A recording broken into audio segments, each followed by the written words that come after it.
And we got him. We got Unk. Unk. Oh, my goodness. Troll babies, salute yourselves early, huh? I think the troll babies are putting in more work than the beehive. Oh, yeah. We got the video. In the words of my homie DJ Clue, exclusive. Oh, my goodness. Happy Easter to those of you who celebrated, what's left of it. What a wonderful day I had. Thank you for stopping by. My name is Star, PKA Troy Terrain, purveyor of lower frequencies and proud bottom feeder. Come on in, kids, all right? You see the title, exclusive. Shannon Sharpe said he wants to date younger men. He said it. He said it. It's not alleged that he did or didn't say it. He said it. Now, I'm not trying to be malicious, Maybe he slipped up, That's for you to decide. Does Unk, have a thing for a badussi? I don't know. And if he does, who cares? Who cares? But clearly, Unk had badussi on his mind when he said what he said on his platform. Oh, salute to my nigga Chad Ocho Cinco as well. They're popping. Niggas popping like Jiffy Pop on a Friday night. Yes, they are. Nightcap. And again, thank you to the troll babies. You guys sent this to me today, and you said, big nigga, where you at? Let's go to work, okay? Give me a minute. I'm going to play the video for you. I want you to be ready because, we may get flagged for this one, Shannon's team may say, hey, come on now, come on. Oh, and they edited this little piece out of the broadcast on Nightcap. Yes, they did. They edited it out. But you, the troll babies, you caught it, you sent it to me, and we're going to play it shortly, okay? Shannon Sharpe, man. Oh, this is my guy, man, for real, for real. Technically, he would be my nephew because I'm older than him. He was born in 68. This is an old Chi-town nigga, but he was raised in Georgia, but he's born in Chicago, 1968. And if memory serves me correctly, the Broncos, who I fuck with heavy going back many, many moons, Marlon Briscoe was the first black quarterback in the AFL, not the NFL, the AFL, the same year Shannon was born. All right. And it just, hold on a second. Okay. Somebody just text me. Excuse me.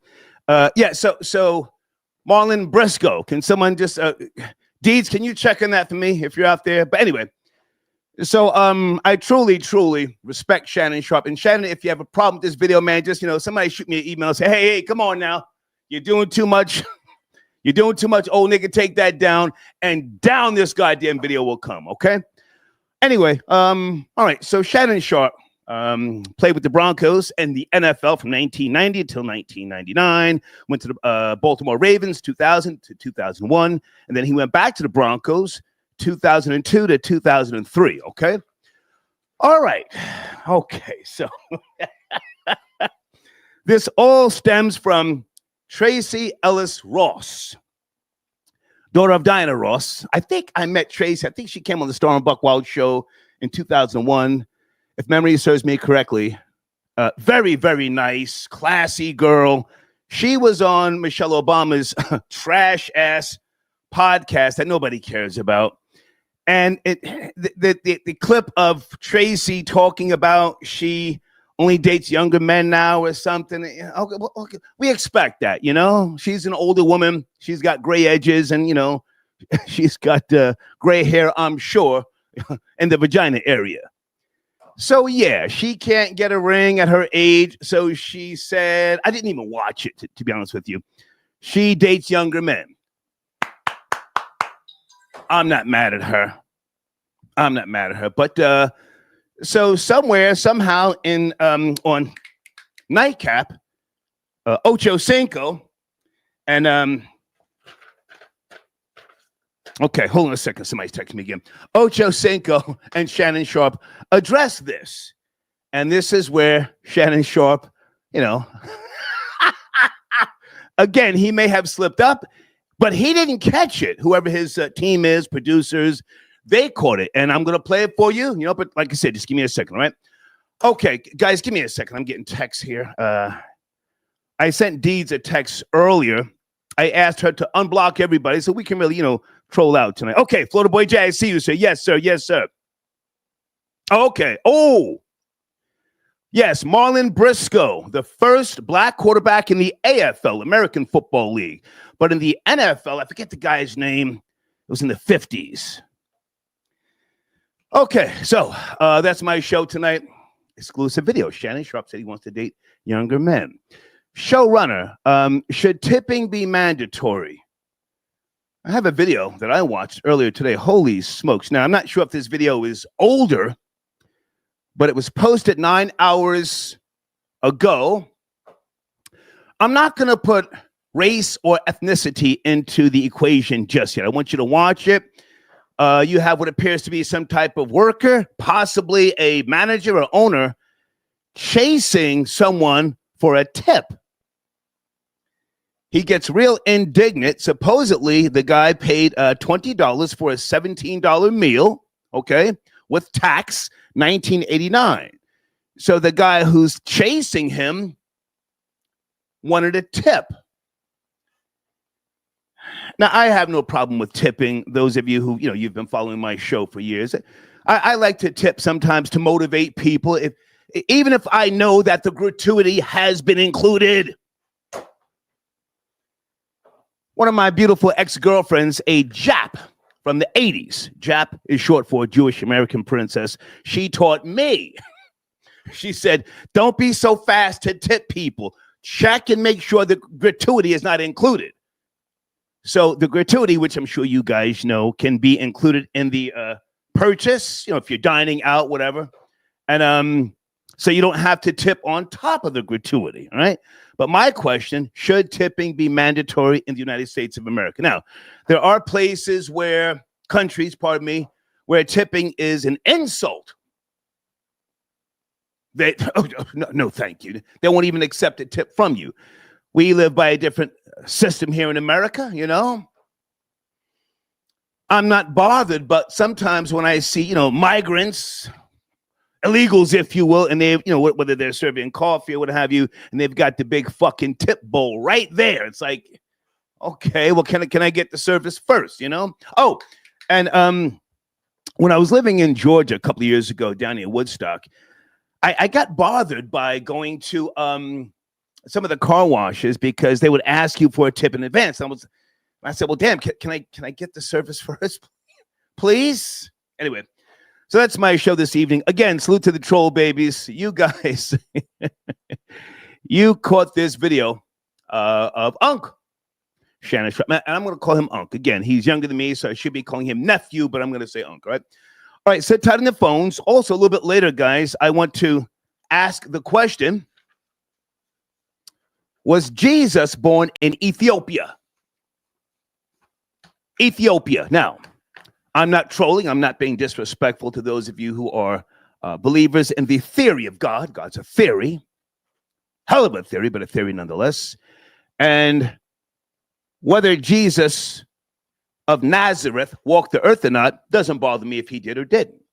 I don't believe that he was the Son of God, but there may have been a carpenter from Nazareth who walked the planet once upon a time, and I'm okay with that. But for those of you who do believe, was Jesus born in Ethiopia? Now, back in the mid to late 80s, Dr. Yosef Ben, put some respect on his name. You should know who he is if you know your Black history. He passed away in 2015. Dr. Yosef Ben said Jesus was born in a cave in Ethiopia. And I'm going to play that video. It's a video from 1987, to be precise, all right?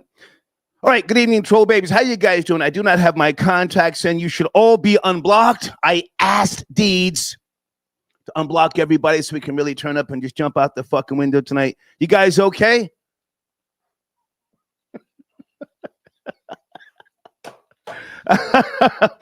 Someone said, I'm disrespectful on holidays. Go fuck yourself. I celebrate all holidays.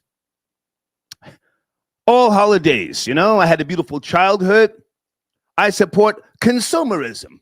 I acknowledge Christmas. It's the season of giving. Okay, sipping Heineken tonight. I think I got all my notes. Okay, let's get to the bullshit here. is Unc. Can we just start with the bullshit, please? Oh my goodness. Hold on. I'm not going to say anybody's names, but the troll baby sent me this earlier and said, yo, big nigga, are we riding on Unc tonight? And I said, well, let me take a look. Pow, here we go. This is from the world famous Nightcap. And here's Shannon Sharpe talking about dating younger men. But what? Hold on. But what they say about when Unc say he want to date younger men, they killed me. What they say? What the women? What? Yeah, what I say I want to date younger women. What I said? Oh, when I want to date, when I want to date younger women, what they say, Ocho? Right. Oh, I'm a creep. Oh, I'm what they call that? What they call that when a man like I'm grooming. That's right, the term they use with me. Yeah. Grooming. One more time. But what? Hold on. But what they say about when Unc say he want to date younger men, they killed me. What they say? What the women? What? Yeah, what I say I want to date younger women. What I said? Oh, when I want to date, when I want to date younger women, what they say, Ocho? Right. Oh, I'm a creep. Oh, I'm what they call that? What they call that when a man like I'm grooming. That's the term they use with me. Yeah. Grooming. No, Unc, you're sexually free. Peekaboo, we see you. Okay, let's get down to the bullshit here. Phone lines open right now. All right, thank you. Hey, Lydia, I got your donation, darling. Thank you for tapping in. Yes, and someone says they call that gay, Unc. Well, hey, you know, we're not trying to kick his back in. I mean, that's Unc. Wait a goddamn minute. I think I see Crown in the queue. Crown, sit tight. Just so that we don't get it fucked up, okay? Career highlights, Shannon Sharpe, 3-time Super Bowl champion, 4-time first team All-Pro, second team All-Pro, 8-time Pro Bowler, NFL 1990 All-Decade Team, Denver Broncos Ring of Fame, Denver Broncos 50th Anniversary Team, huh? Act like the fuck you know, goddamn. We talking about Unc, all right? Okay, here we go. Let's get down to the bullshit. Crown from DC, is that you, sir, tapping in on a Sunday night? Crown? I'm coming out. I want the world to know. Got to let it show.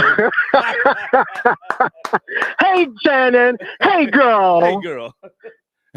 Getting your nail polish with D Wade, Dwight Howard in them, and the crew. sitting courtside with tight pants again, but honey, with the Birkin bag. Crown, how are you, man? Ocho, how are you, man? I'm good, man. God bless Ocho. He tried to clean it up real fast, Pauls. He tried to help Unc out, but it just.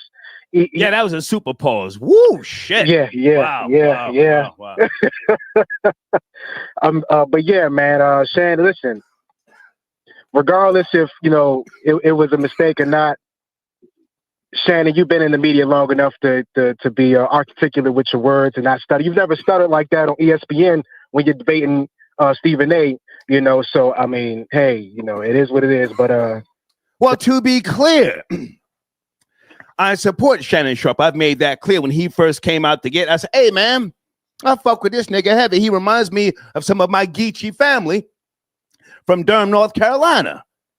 So this is not anything said from me tonight will be by way of malicious intent. This man is a goddamn legend, a 3-time Super Bowl champion. If he had Badussi on his mind, oh, well, right? Oh, well. No, but now where are you? Sexually free, sexual libertarian. Isn't that the phrase? A mouth is still a mouth.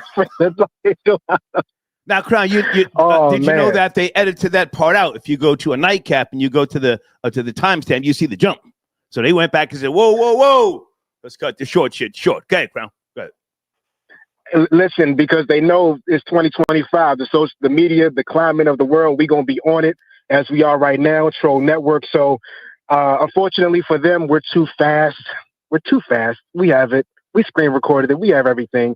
So, but no, it's something for entertainment purposes. But again, Shannon, it's not like you ain't out here wearing extra medium clothes You're not wearing. I mean, like what is that about? You know, and you got your. I don't know who you have courtside sitting with you, but that's kind of odd that you have a boy with you every time you're courtside at these basketball games. So I mean, hang on smoke, now. there's fire. Hollywood was his stylist, yes, the guy Hollywood. And Deeds, can anybody give me an update on Hollywood? Because to my knowledge, he has not, come out and slandered Shannon Sharpe. Although Shannon did say that Hollywood really didn't style him, somebody else did, and Hollywood got the credit, right? Oh, wait, that's even worse. Yeah. So wait, this dude isn't your stylist. So what is he? Why do you have a boy at damn near every courtside game? What is that about? Put that where right there. How you doing? Where's Wendy? Where's Wendy? We need Wendy at in moments like this. No. We need Wendy. My old friend, she's got 1 foot in the grave. No, Wendy's not available. But hey, man, before you go, I need to ask you: is tipping or should tipping be mandatory? I'm getting ready to play another video. I was really shocked by this fast, or maybe not a fast. I don't know. This guy stalking a customer who did pay for the meal, stalking him for a tip. Should it be mandatory? Tipping? I think it should be mandatory. A lot of people who do great customer service, I think that it's the tip is awarded. I think that it's a good thing that they get a tip and they're able to hustle and get their money. I know a lot of people know a lot of relatives that do are servers and they get their money like that because the actual checks that they get like $7 an hour or something like that, something minute. So they make their money on the back end. So I believe that it should be mandatory. In every state, every city is different, but for me, I think it should be mandatory all around the continent. Okay. Get your money, hustle. We get your money. Grant, I appreciate you tapping in. Have a good one. Hey, Shannon. Hey, girl. Yes, sir. All right. Yes, sir. Okay. All right. Sit tight in the phones, guys. Want to make sure everything is spelled correctly on the screen here. I started sipping Heineken's a little early. Okay. And if Shannon Sharpe likes a little Badussy, hey, we're not mad at him. We're not mad, okay? Uh-oh, wait a minute. I think this is Florida Boy J. You're tapping it early. Good to see you, sir. FBJ. Two beat, Let's Shay Shay. What's going on, Let's Shay Shay? We're at number 9. We gotta go deep tonight, man. We gotta go deep. Pause. We gotta go deep. Pause. Now, we gotta go deep. Pause.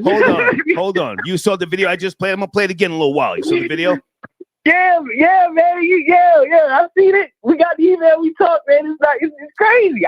I don't understand why he would say something like this because it was the way he said it was with such conviction, such truth. It was with such confidence. Like now, when Unc say he gonna get him a young man, now what y'all gonna say? And then he let it sit for a second. Then he tried to clear it up. Nigga, we heard you. And Joe Johnson, a real one, the guy who sits to the far left, the NBA player, he low-key froze up and waited for something to happen. He didn't want no parts of that conversation. He just sat there and said, hey, okay, Hey, that's why. Hey, you can't. Hey, you can't put spilled milk back in the cart, huh? Pause. Pause. Man, okay. Go ahead. No. So I want people to see it because again, they did the edits on Nightcap, and hey, man, if that's his thing, that's his thing. We're just here to have a little fun, to turn up. It's Easter Sunday, what's left of it. Do you celebrate Easter, Florida Boy Jay? Oh yeah. It was I went over to my grandma's house for a little bit. Okay. Chilled. One of my ladies made my niece a nice gift Easter basket and everything. It was very nice to give my niece. She's a toddler. The baskets, their eyes lit up. It's what Easter's all about. The kids, that's Easter egg hunt. It's about them. It's beautiful. Mm-hmm. Yeah. Praise God. Holidays are for the kids, man. Even if you don't subscribe to the theory of God, or even if you the Jesus and the manger, whether he was born in Bethlehem or Ethiopia, it's for the kids. For the kids. Yeah. Yeah, absolutely. Yeah, but, back up. Go ahead. No, you have the floor. Go ahead. Yeah. Back to Unc tooting it and booting it, getting the young bussy out here. Hey, salute the Unc doing his thing. If this is what you want to jump into, if this is what you want to say with conviction, don't try to pause it and run it back and then you're stumbling over your words. You know what grooming is. You know what you was trying to say. We caught you. You started fumbling and bumbling, and then you tried to wipe the internet. But this is why you're here, and this is why the trolls provided the content, and this is why we're all the problem, because we're not letting that go. We're not slipping by. We're going to use this content, and we got to eat off it. You slipped up, and we got to talk about it, man. We got to talk about it. Well, he and Ocho Cinco addressed Tracy Ellis Ross. I did not watch that. You told me about that. I mean, is that even a conversation? Do we care about, what she said with Michelle Obama? And that's no shade to her.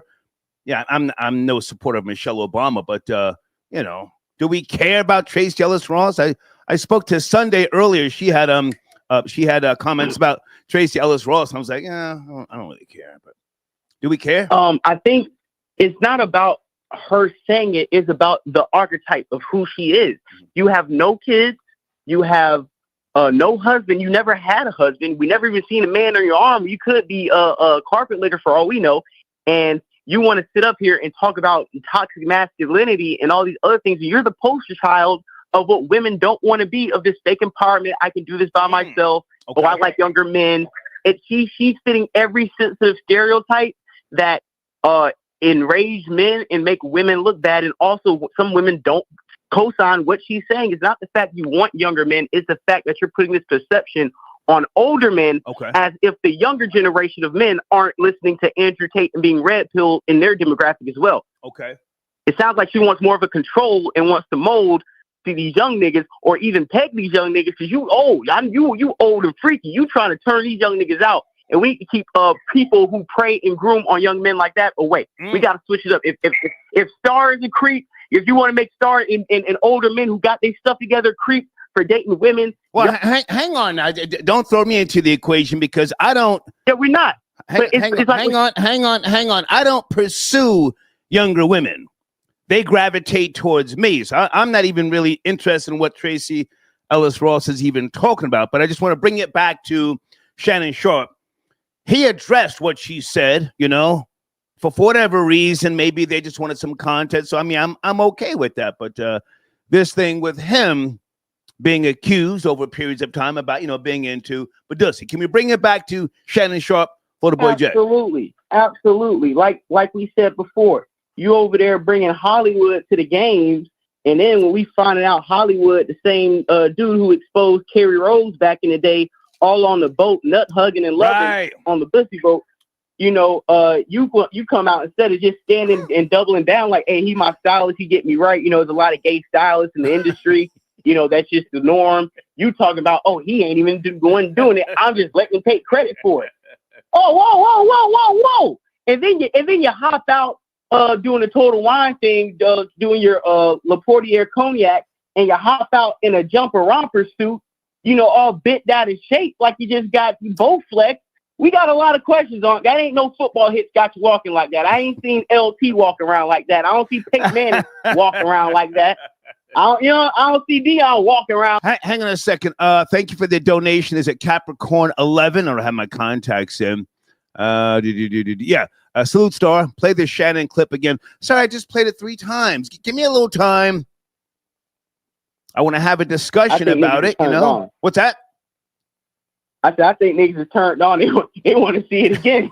Niggas trying to watch it again. I'm gonna play it again, but I want to play this other clip with regards to a guy literally chasing someone who paid for a meal. I'm not sure where this took place. Can you hold on, Florida Boy Jay? You got time? Oh yes, I've seen that clip too. So we're gonna definitely get into that. Okay. All right. Hold on a second. Sit tight. Florida Boy Jay is on the line with me. This really kind of threw me for a loop that this guy was pursuing someone for not leaving a tip. And now let me say this before I play this video, okay? Salute to the person who did not punch or assault the business worker or owner for harassing him. I saw some of the comments, people saying, yo, I'd have punched him. Yo, I'd have effed him up. You have to practice self-control at times. And you're even going to see a part in this video where this guy talks about, come on, let's go to the police. Police? Police, because I don't want to tip you?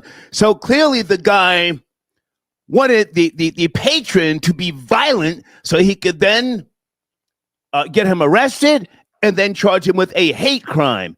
Hint, hint, hint. Sit tight. Let me just bring this up on the screen here. This is a doozy. Holy smokes. Okay. Here we go.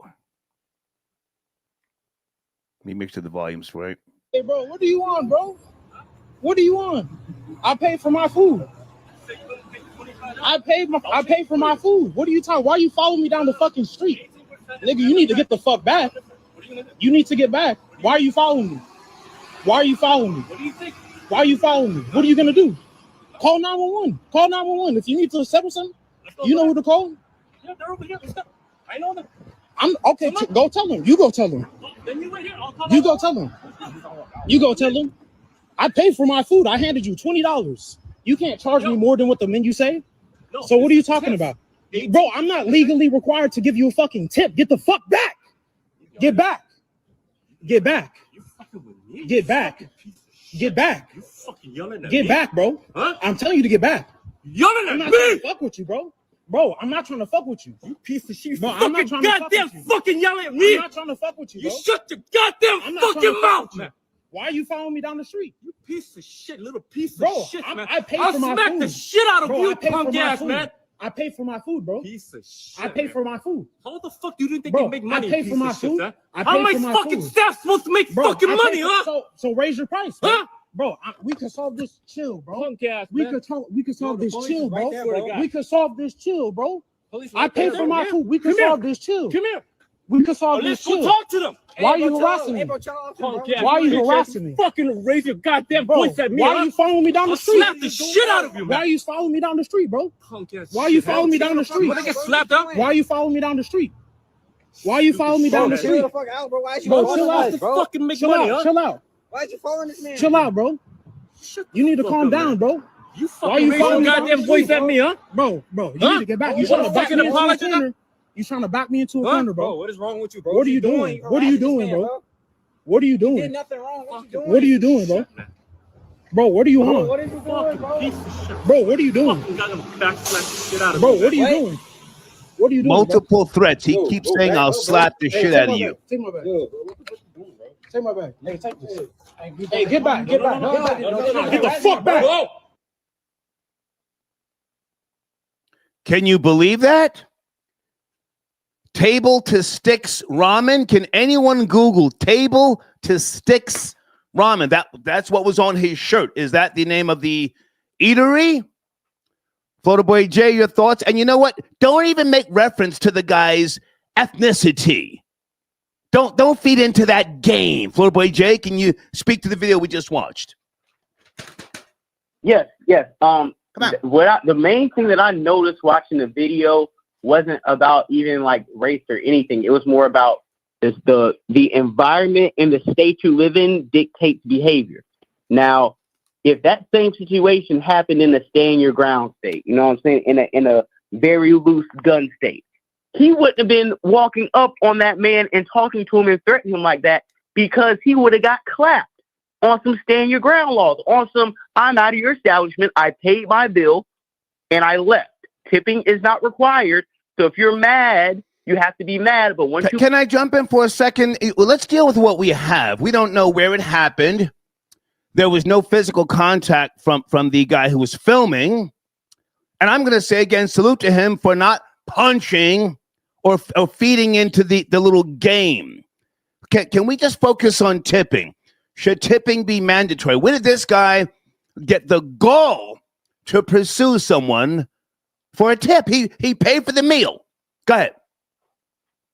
And this is exactly why tipping should not be outlawed. Like, tip these nuts, nigga, go get a better job or do something else. I'm not required to tip you. If I go out to eat, then I will tip you. But if I'm going to a restaurant to pick up a to-go order, you're not getting a tip. If there's tip in the gratuity, cool. But I'm not required. And when I go to Starbucks, I don't flip it over so I can give you a tip because you gave me something in the drive-thru. I'm McDonald's, don't flip it over to give me a tip. The problem with tipping culture is after the after the pandemic and inflation, all these jobs that never, like the Starbucks, a lot of these chains started doing tipping. Tipping should be reserved to these traditional sit down and eat. Hold on a second, Florida boy Jay. Deeds says Table to Sticks Ramen is in Illinois.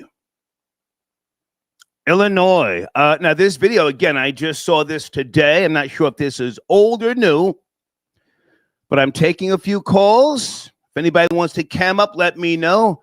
I'm going to say salute to the guy for not punching him, assaulting him, because then it would have became not just assault, but a hate crime as well. Sit tight, Florida boy Jay. Area code 440. Are you there? Good evening. 440. How are you? Hey, is that Boris? Of course, yes. Good to hear from you, man. I would like to pop my collar during this show and say, I am happy that you made the email that I sent to you about this zesty Hall of Famer a show out of Boris, you shouldn't be giving your information away, but go ahead. If you want to, go ahead. Yeah, no problem. Anyway, the chat, call me KGB, it's fine. I wanted to say, Star, there are, if you study the behavior of Shannon Sharpe, he has been under the gaydar for a long time now. If you ask me, it all started when he said there is nothing wrong with putting on makeup. When there was a snippet on YouTube where somebody was putting makeup on him on FS1, on Undisputed. Right. And he's like, yeah, everybody has makeup. There's nothing wrong with that. And I believe he still puts on makeup during Nightcap. Then there comes the whole nail polish. He likes to have clear nail polish. People were mocking him when he came out of the truck with his, what do you call it? His bulge out, for lack of a better word. I do not know how much you know about him, Star. He once told Chad Ochocinco that he paid $10,000 for a Pomeranian dog, for a big, strong, muscular guy to have a Pomeranian. Something is very off. Now, listen to this. Well, hold on a second, Boris. Now, I do not want to attack this man's character. And with regards to painting one's nails, hold on. With regards to painting his nails, pimps have been doing that for decades. It's called a manicure. I know. It's a manicure. But now, are you a supporter? Are you a supporter of Shannon Sharpe, or do you dislike him? Where are we going? No, I was watching the live and I could not believe my ears when he said that. That's the reason why I recorded the screen and sent it to you. But if you pay attention to the screen recording, I am not subscribed to him. Okay. It will say, when you're subscribed, it will say subscribe. When you're not, it will tell you to subscribe. So no, I like him, but I do not fool with his. I believe he's a very metrosexual individual. There is nothing wrong with that. I'm just saying to you what I observe. I appreciate it. And now, as far as stay with me. Hold on a second. Someone sent in a donation. I want to make sure that I acknowledge as many of you as I can. I can't get every donation on the screen. Boxing Logics United. Okay, he's referring to the person on the screen, the video we just played. And thank you. Hey, Melody, good to hear from you. Miss Sasha LaRue, good to hear from you, Sasha LaRue. Thank you for your support. Town Rumor. Okay. And back to you, Boris. You were saying. I was saying that he purchased and he was bragging about it. I believe he flew to a different country just to bring the Pomeranian to his house. He paid $10,000. Okay. Star, if you watch the live from last night during Nightcap, he brings on his Mastiff dog. I believe the reason why he's doing that is because people are clowning him for being such a tall, big muscular guy and have such a small puppy. So he made the dog make a cameo to say, watch me, I have a masculine dog. Now, hold on. I believe the whole IG Live incident was to show people that he doesn't swing the gay way. Okay. I believe he did it to prove to people that he is heterosexual. And it was not a leak, if you ask me, because right after that, he had pills that he was promoting. You know. Oh, you're talking about the whole Michelle thing. My Michelle, when he was smashing Michelle. Yes. Okay. Yes, Okay. when he was saying my Michelle, I believe it was. Was Michelle really a nigga with a wig? Florida Boy J, jump in here. It could be. Jump in here, Florida Boy J. Got Boris on the line. Okay. Yeah, I'm gonna say this too. I've actually ran into Shannon Sharpe and seen him in 2021 in the Kimpton Beverly Hills hotel, and he was with a woman. It wasn't a man. It wasn't like he wasn't even like an event. You just running into him. So I will say that even in his off time, he probably does still mess with women, but he does a lot of zesty stuff. Like it was a time he was on First Take, and it looked like they put him in drag face on the A block, and on the B block they had to take his redo his whole makeup. And it's like, nigga, you knew what you looked like when you came on camera. You knew when they put in your face too much, just like what Boris was saying. Or like I said before, I don't care how many times I done seen niggas get hit. We watch law players all the time. I don't know the way he walks, the way he dresses, sometimes the things that he says. It makes him look very zesty. But then again, and I'm going to shoot him some bail from the South sometimes, the way some people can talk with their S's and say things, Shannon sometimes pronounces things made in a feminine way to a foreign ear. Okay. But, we got, I'm just going to be a little fair a little bit, but this is zesty nigga for sure. Boris is right. This is a complete zest ball. I want to put something on the table.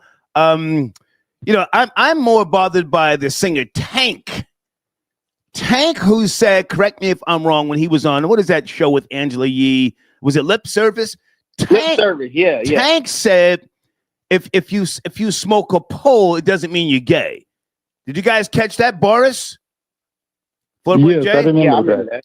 Tank said, if you smoke a pole, it doesn't mean you're gay. The fuck it doesn't. I think he said 2 times or something. The fuck it. That means you're gay, my nigga.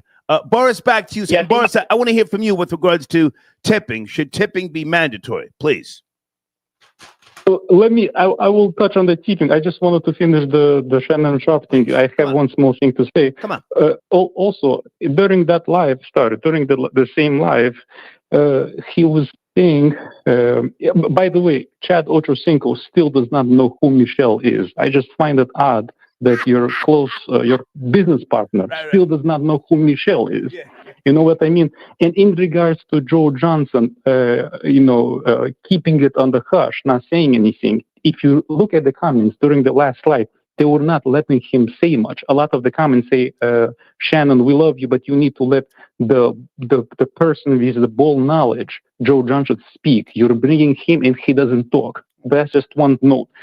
There was a point in the live where Shannon was saying to Chad that he will not be going extra rounds in the bedroom with his love interest, meaning he said, I will not be breaking your frame and things like that. If you ask me, maybe he's a receiver. He likes to receive. I do not know, but since we're going there, I'm just saying, if he does not, he's a star. You're saying he could be the catcher, not the pitcher. Could be. Yes, he said, I'm not going to be the one to break your frame out. So maybe he likes to... The bottom, not the top. What I'm saying. The bottom. Correct. Bottom G, So that's that. As far as tipping, I think... Come on. Yes, I think that tipping should be up to the discretion of the Patreon. Meaning, if you receive good service, you hold the leverage whether or not you want to tip. I say this because recently we threw my sister birthday party. Me and her and my brother-in-law, we had discussed with the person of the establishment how much each plate going to be, etc., etc. What he went and did was absolutely dirty. He ended up charging whatever he wanted. We agreed on a certain amount, and he said that you will not touch the liquor. We included the tip over there. We included everything, but he calculated in a different way. Okay. So people like that, But hold on a second, Boris, if I can jump in. That's kind of where we are as a nation right now, to my knowledge. It's at your discretion. And to be fair, there's a lot of restaurants, eateries, and places like that. They include the gratuity without telling you. Correct. And then people tip on top of that, not knowing that they've already tipped. So I don't know, man. When I see videos like the one I just played, it concerns me. And I'm going to say it again. Salute to that young man. His buddy had a skateboard. So these were young guys, and this older guy who was, pursuing them. I don't know if tipping should be mandatory. Maybe there should be some type of stipulation. You should be a citizen of the United States of America for 5 years before you can receive tips. I just, I don't know. But go ahead and land your plane, Boris. I'm getting backed up on calls, please. Yeah, bottom line is you cannot be doing your job. Star, there is a very famous Chris Rock skit in which a lot of Chris Rock was imitating people saying, "Oh, I'll take care of my kids. I do this. I pay child support." And he's like, "And if you're supposed to be paying that, you know what I'm saying?" Right. I see the same thing about these waiters. You're supposed to serve these people. If I want to give you something extra for doing an extraordinary job, it is up to my discretion. Okay. But you cannot double charge me or do whatever you want because Boris, I had to take other calls. Thank you. Yes. Man. Salute. No problem. I'll talk to you soon. All right. Boris is down with the troll babies, guys. In case you don't know, Boris is the one who sent me that video, Florida Boy J, of Shannon Sharpe, aka Unk. Hey, Boris is cooking on the tipping thing when it's like you said, we're not required to give you a tip for bare minimum service. Tipping is for not extraordinary service, but good service where you're like, okay, let me go ahead and hook you up. Not, damn, you came to my table 2 times since I sat down. Let me give you a $20 tip. Right. Get out of here. Salute to White Roy. I got your comment on the screen. I agree with you. The restaurant guy was just wrong. But what now? What now, White Roy? I agree with you. But if that young man who was backing up, if he would have popped him, he would be arrested. He would have to cop out to something. And on top of that, a hate crime. I'm sure. Charlie, I got your cash up. Thank you for tapping in. Charlie says, did your family celebrate Easter in the 70s? Absolutely. Sir, everything. Halloween, Christmas. Now, my father broke it down to me and my older brother once upon a time about, where the toys and all that shit comes from. He said there's no magical white man coming down the goddamn chimney. So you focus in school and you'll get prizes and toys. Yeah, so I know I didn't subscribe to the Tooth Fairy and all that goofy shit. But yes, sir, all holidays growing up in the beautiful suburbs of Scotch Plains, New Jersey. You're goddamn right, sir. Thank you so much for your donation. Okay. Okay, Connor. Hold on, Connor. Let me just respond because Connor's going to cam up.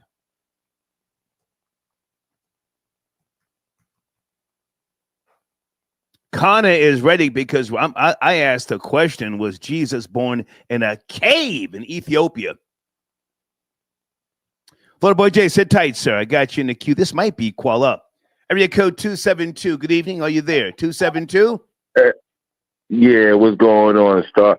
Hey, man. Qual Out with the T. Shannon. Qual Out with the T. Let's go this slow, jump, man. This jump. Let's go slow. This jump with Shannon Sharpe, it's been going on for a long time. It's been going on for a long time with him. You know what I'm saying?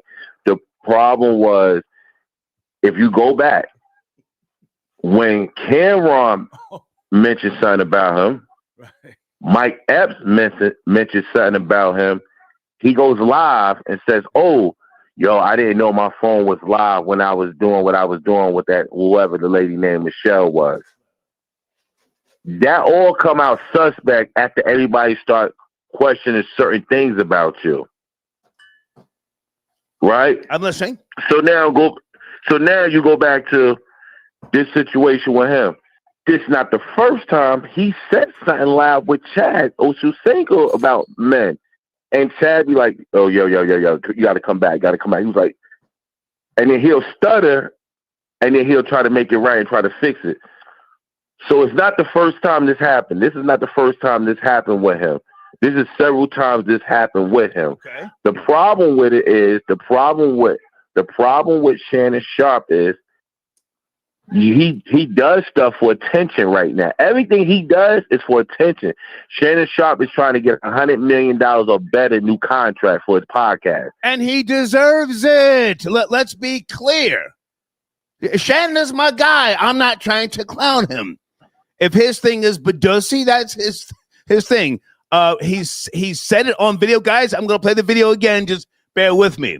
But Kuala, I have to ask, to be objective, is the black diaspora homophobic? Why are they so concerned about Shannon Sharpe's sexuality? I think what it is, right? I think what it is, this is start. When you're an athlete, right? People have high standards for athletes, right? And it's easier for an athlete to own it and say, this is who I am as a man or a woman, than you lying to the people and hiding it. And then you wait to come out, right? Because there's people around you already know that's who you is, right? But then you sit there and you wait, and then you wait until you try to make it big for yourself and then want to come out. Nah, why not come out? Why you didn't come out and tell people who you really was and stuff like that?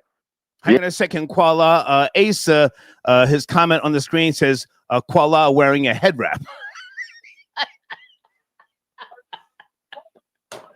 Throw babies, let's go. Throw babies, let's go. The problem I have with Shannon Sharpe is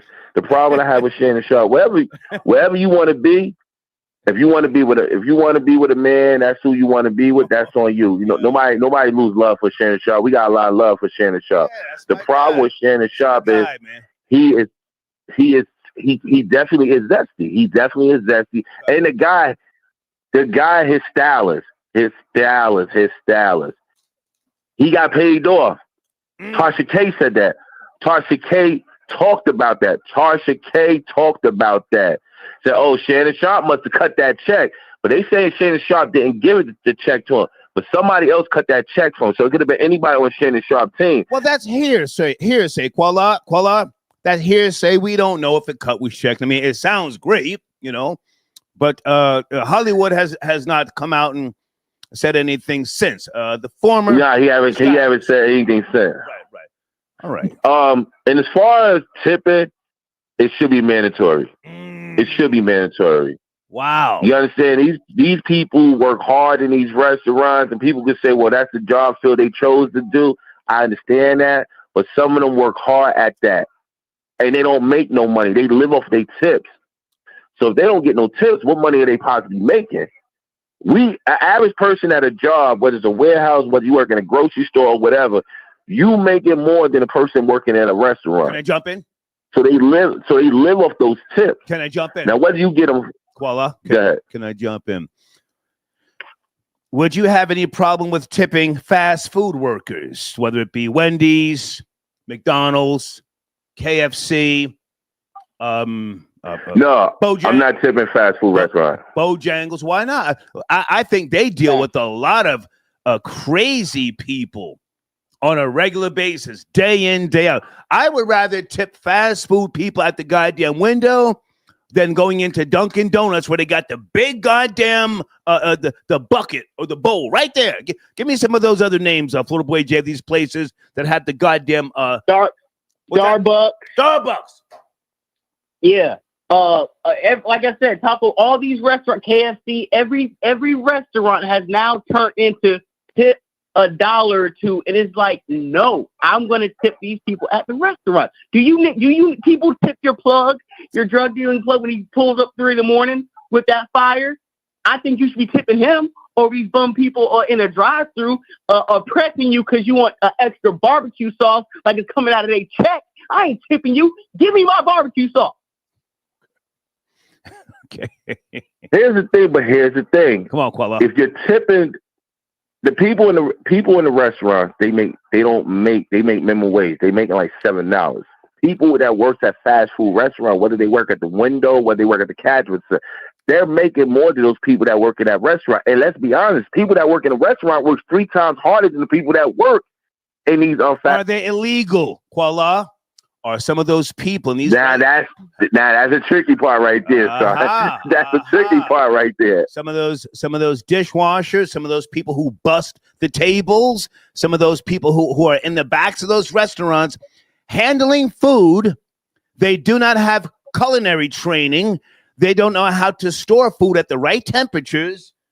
People are getting sick. I just had to ask the question. But listen, man, go ahead and land your plane. I got more calls coming in, Kuala. Good to hear from you, man.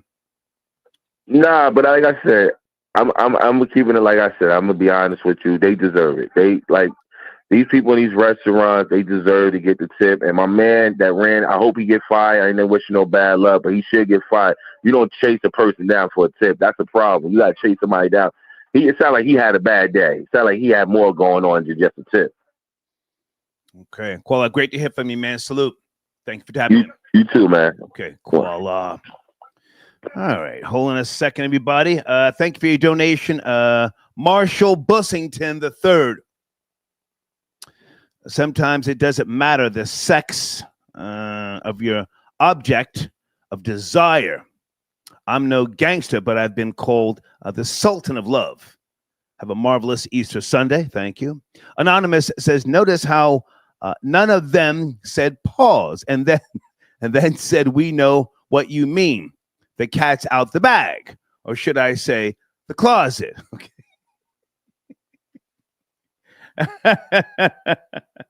1051 fam, thank you for your support. Salute Star. Club Hey Hey is now officially a bussy show. Okay.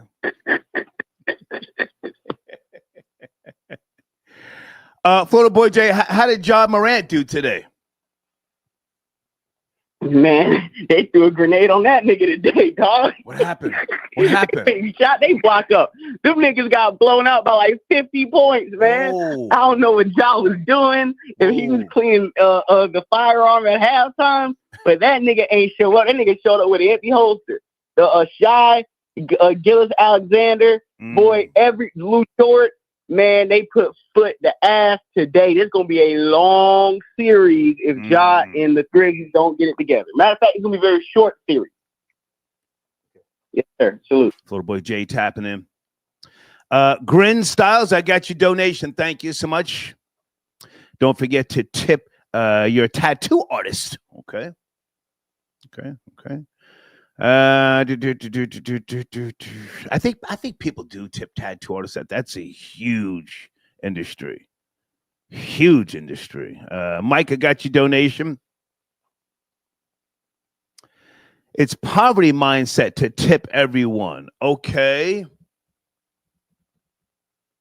Thank you for your support. Connor, I just sent you the link to Cam Up so that we can have another conversation. Blade says Boris is right. Shannon is a sucker. A sucker, why, Blade? Because he doesn't come out and address the whole zesty stuff. I thought he did. Troll Babies. Hasn't he addressed it? I mean, I don't watch, on a regular like that. But, I do tune in from time to time. I liked the two of them, Shannon Sharpe and Ocho Cinco. Great commentary.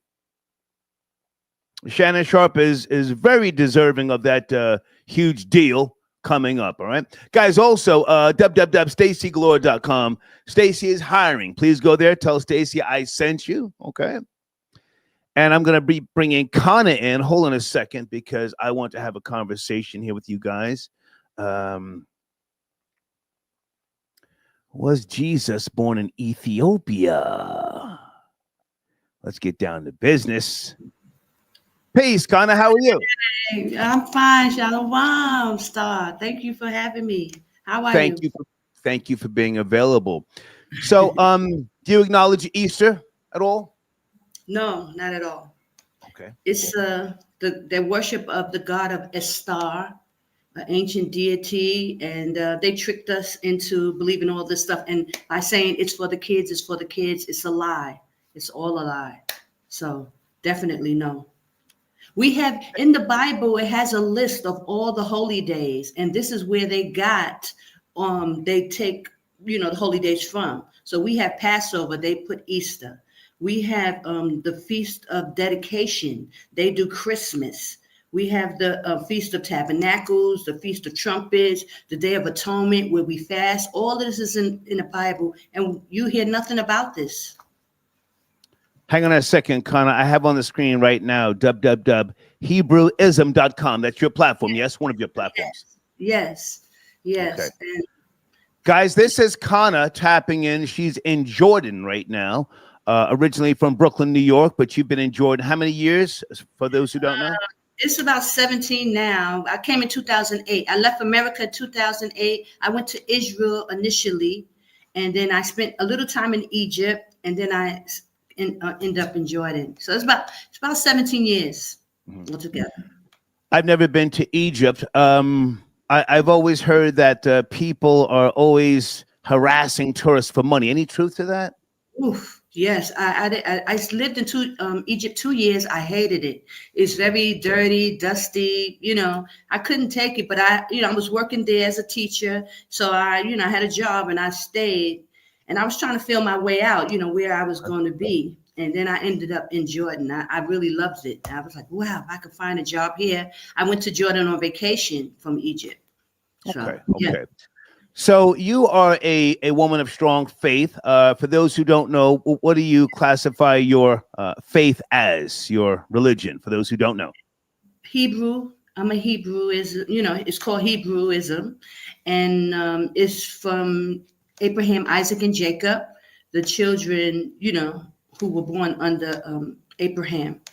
Okay. So we believe in Christ. And so that's where they get the term Christian from. So when you say, you're a Christian, it's not wrong. It's just that they tainted the doctrine. They changed it in the time of Nicaea, 325 AD. 325 AD. And they changed it. And they changed the Sabbath day to Sunday. So they did a whole lot of trickery, on us. But it was initially, we were the Christians. We were which derives from Christ. Just, understanding Christ.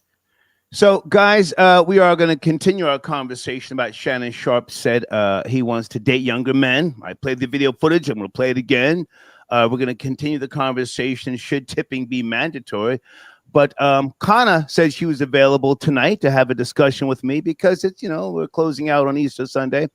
Correct me if I say something wrong, Kana. The oldest surviving Hebrew Bible manuscripts are the Dead Sea Scrolls, dating back to the 2nd century BCE. The oldest complete texts of the entire Christian Bible, including the New Testament, is the Codex Sinaiticus, a Greek manuscript from the 4th century CE. Yes, no? Yes, that's correct. Yes. Okay. So my question to you, was Jesus born in Ethiopia? Now I'm going to play a video from Dr. Yosef Ben, I think it was 1987, where he, and you may or may not be familiar with him, I'm sure you are, where he speaks about prior to the council, taking over Christianity.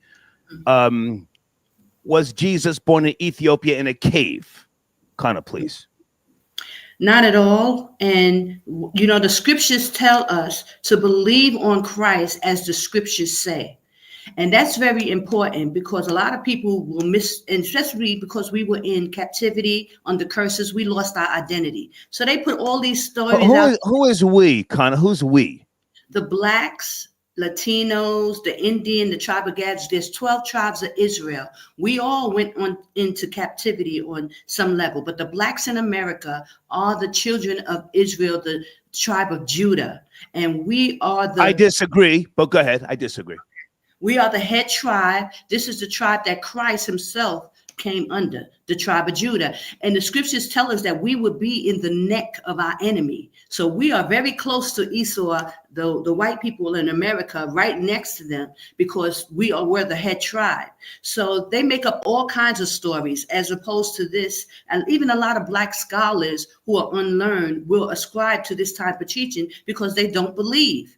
So saying that Christ was born in a cave in Ethiopia when the scriptures clearly gives you the location, where he was born at, why he went to Egypt and fled, everything. And people will still go on a tangent with these crazy stories.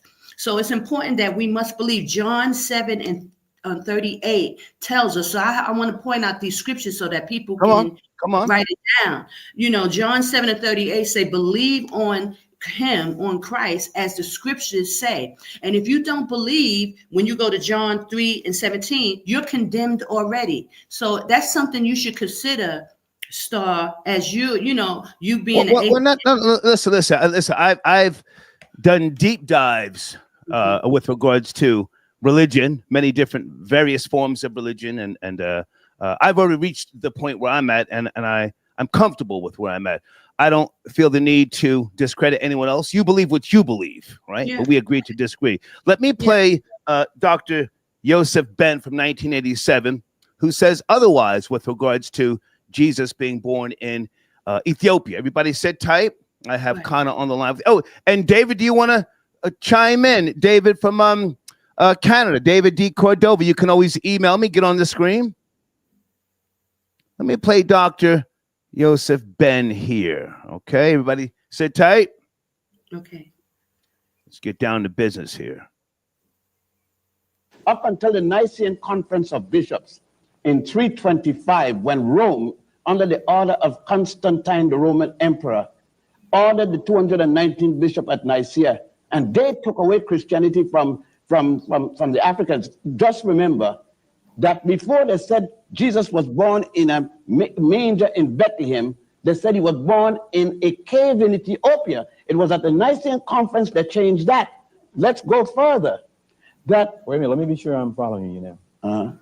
You're saying that the birth of Christ as we know it is not accurate. It's a farce. It was only... You realize what you're saying? A farce, a lie. You know what a lie is? A lie is a lie. The person who wrote that at the Nicene Conference of Bishops in 325 AD, Constantine, the Roman emperor, ordered a conference be held because Rome wanted to take over Christianity from the people who started it. Christianity was started with Pantius and Boetius in a place called Alexandria in Egypt. And Egypt is in Africa. I saw it up to January the 9th, it was there. Okay, Connor, do you want to speak to that? Yes. Now, the reason why the Bible is the #1 book sold in the world, #1, no one disputes this, and it's because of the prophecies. There's no other book on earth that prophecies have come to pass, even the one that we have currently. Which version, though? Which version, Connor, to be respectful? The King James Version. Okay, now I'm going to say this because a lot of these people, like this guy, he may have been from Africa somewhere or even Ethiopia. A lot of them will try to prove a point that Dr. Yosef Ben, that was the African speaking guy, the African guy. Doctor. Okay, are you familiar with him or no? You familiar with him or no? Yeah, I've heard of him because a lot of the brothers who are Nuwabics and who, they speak of Dr. Ben and stuff like that. I don't ascribe to his teaching because, for one, he doesn't really believe on the Bible, so I don't get into it, but I know of his name. And these people will come up with these erroneous, notions about the Bible because they don't believe. And that's what I'm saying. The reason why the Bible is what it is the #1 book. It's all spoke about throughout the earth, of course, of the prophecies. All the prophecies have been true in the Bible over hundreds of years, so they can't. Hold on, Connor. People are in the queue. Okay. Area code 973. Are you there? Good evening, 973. Yes. Good evening, Star. Good evening, Connor. How are you? Hey, who's this? You. This is Felicia calling. Hey, Felicia, nice to hear from you. It's Sunday night. We're going to be all over the place like bird shit. Shannon Sharpe said he wants to date younger men. He said it. And I have Connor. We're addressing, was Jesus born in a cave in Ethiopia, or should tipping be mandatory? Where do you want to start, Felicia? Well, I really wanted to call in real quickly and just speak about tipping. Okay. So I noticed in the conversation that this hasn't been brought up, but if it has, please correct me. I've noticed in my experience, if you go to a really nice restaurant, tipping is not required. You know, it's not automatically added to your bill. So I really think that, and usually when people go to a really nice restaurant, they're going to tip if the service is really good. I'm an avid tipper. You know, I tip the lady that makes my kale smoothies when I go in and get so. But I just think that the problem is that people that work at jobs that really aren't making a lot of money, like we mentioned the Starbucks, we mentioned earlier the Dunkin' Donuts, fast food, things of those natures, where the wages are probably typically low versus a fine dining establishment. I think that there's a disparity in the pay, and that's why the tipping is so important to those folks. So I think, you know, the system is broken. So that's my... I'm not saying you're wrong. I don't mean to cut you short, but there's certain high-end restaurants where they don't have to ask you. You have that feeling within. Hey, this is the upper echelon, and I'm going to do what's already understood, right? In terms of tipping. Correct. Yeah, and if you don't tip, you know they don't want you back, right? Right? Of course. Yeah. I mean, of course, it's understood. It's understood. But the point I was just making is that it's not like mandatory. It's not put on your bill. It's like if you can afford something like that and you're here, then you can afford to pay the $50 or $60, whatever the tip is going to be. That's not going to be a problem. I think it's just that understanding. But I think that it means more to the people that aren't working in those establishments. And I just think that the system is just broken. That's the only thing to bring up. Now, Felicia, I'm sorry, I didn't mean to cut you short. I don't want to profile you, but are you a woman of color? Yes. Yes, I am. Okay. So now, with regards to some of these people, you know, from other places who come here and they're trying to get education, they're here on a visa, they may be illegal. Not saying everyone is illegal. Do you think that they have an arrogance where they expect you, an American, to tip them, and they almost, you know, in some type of pushy way, that they want you to tip them because they are trying to, you know, get a piece of this American pie? Do you think they have this arrogance with them, foreigners who come here? Well, I think we're generally speaking. So I think that is true in some incidents. I mean, but I went to Jamaica and they've been very aggressive with tipping. So aggressively asking you to. Clearly. And some people, yes, absolutely. Absolutely. I remember when I was married many, many years ago, and we went to Jamaica. They picked us up on the shuttle bus. And once we got to the hotel, the drivers and the people that helped us with the luggage, they were aggressive with the tipping, you know, asking people. I mean, like some people in the van was like, you know, they were shook, you know. So I personally, some of those Caribbean places, I had a really nasty experience in the Bahamas, just nasty. But anyway, I won't make it about me just yet. Do you think that Black people in America over tip because they want to let people know that I got money? You know, sometimes Black people are not perceived as having enough money to buy a car or a dress or a Birkin bag, so they buy 2 or 3 just to overcompensate. Do you think they do that? Well, with full transparency, I have done that. I have over tipped for those very same reasons. I mean, I've even been in the Short Hills Mall, and I was in Marcus, and somebody was helping me with buying a purse, and it was an older Caucasian lady, and she must have gotten the feeling that I couldn't afford to buy this particular purse. And, you know, this was many years ago, but I bought it anyway, just for those very reasons, to show her that, yes, I can afford this, and I use my platinum card. I would never do that now. I would never do that now. But yes, I've been guilty of that. Okay. I appreciate But I know you. Okay, I'm sorry. I know you have some guests on. I don't want to be, belabor anything. Okay. Just wanted to chime in really quickly. Thank you. I appreciate you, Felicia. Thank you so much. Bye now. Okay. David D. Cordova from Today's Religious Talk. Good to see you, sir. Hey, how's it going, Star? Hello? It's going. Was Jesus born in Ethiopia in a cave? David. Come on. Get right to it. You know what? Whether he was or not, I believe is insignificant, because the only reason you would want to know whether or not Jesus was born in Ethiopia is to establish some type of racial identity. Mm-hmm. So if he was born in Ethiopia, then it would legitimize, and you can say that he was black. But here's the thing.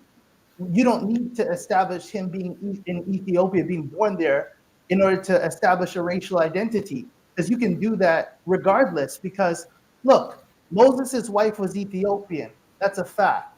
But then let's take it a step further. Nimrod, the king of Babylon once upon a time, let's not forget that Nimrod was the son of Cush. And Cush is a son of Ham, and Ham is Africa.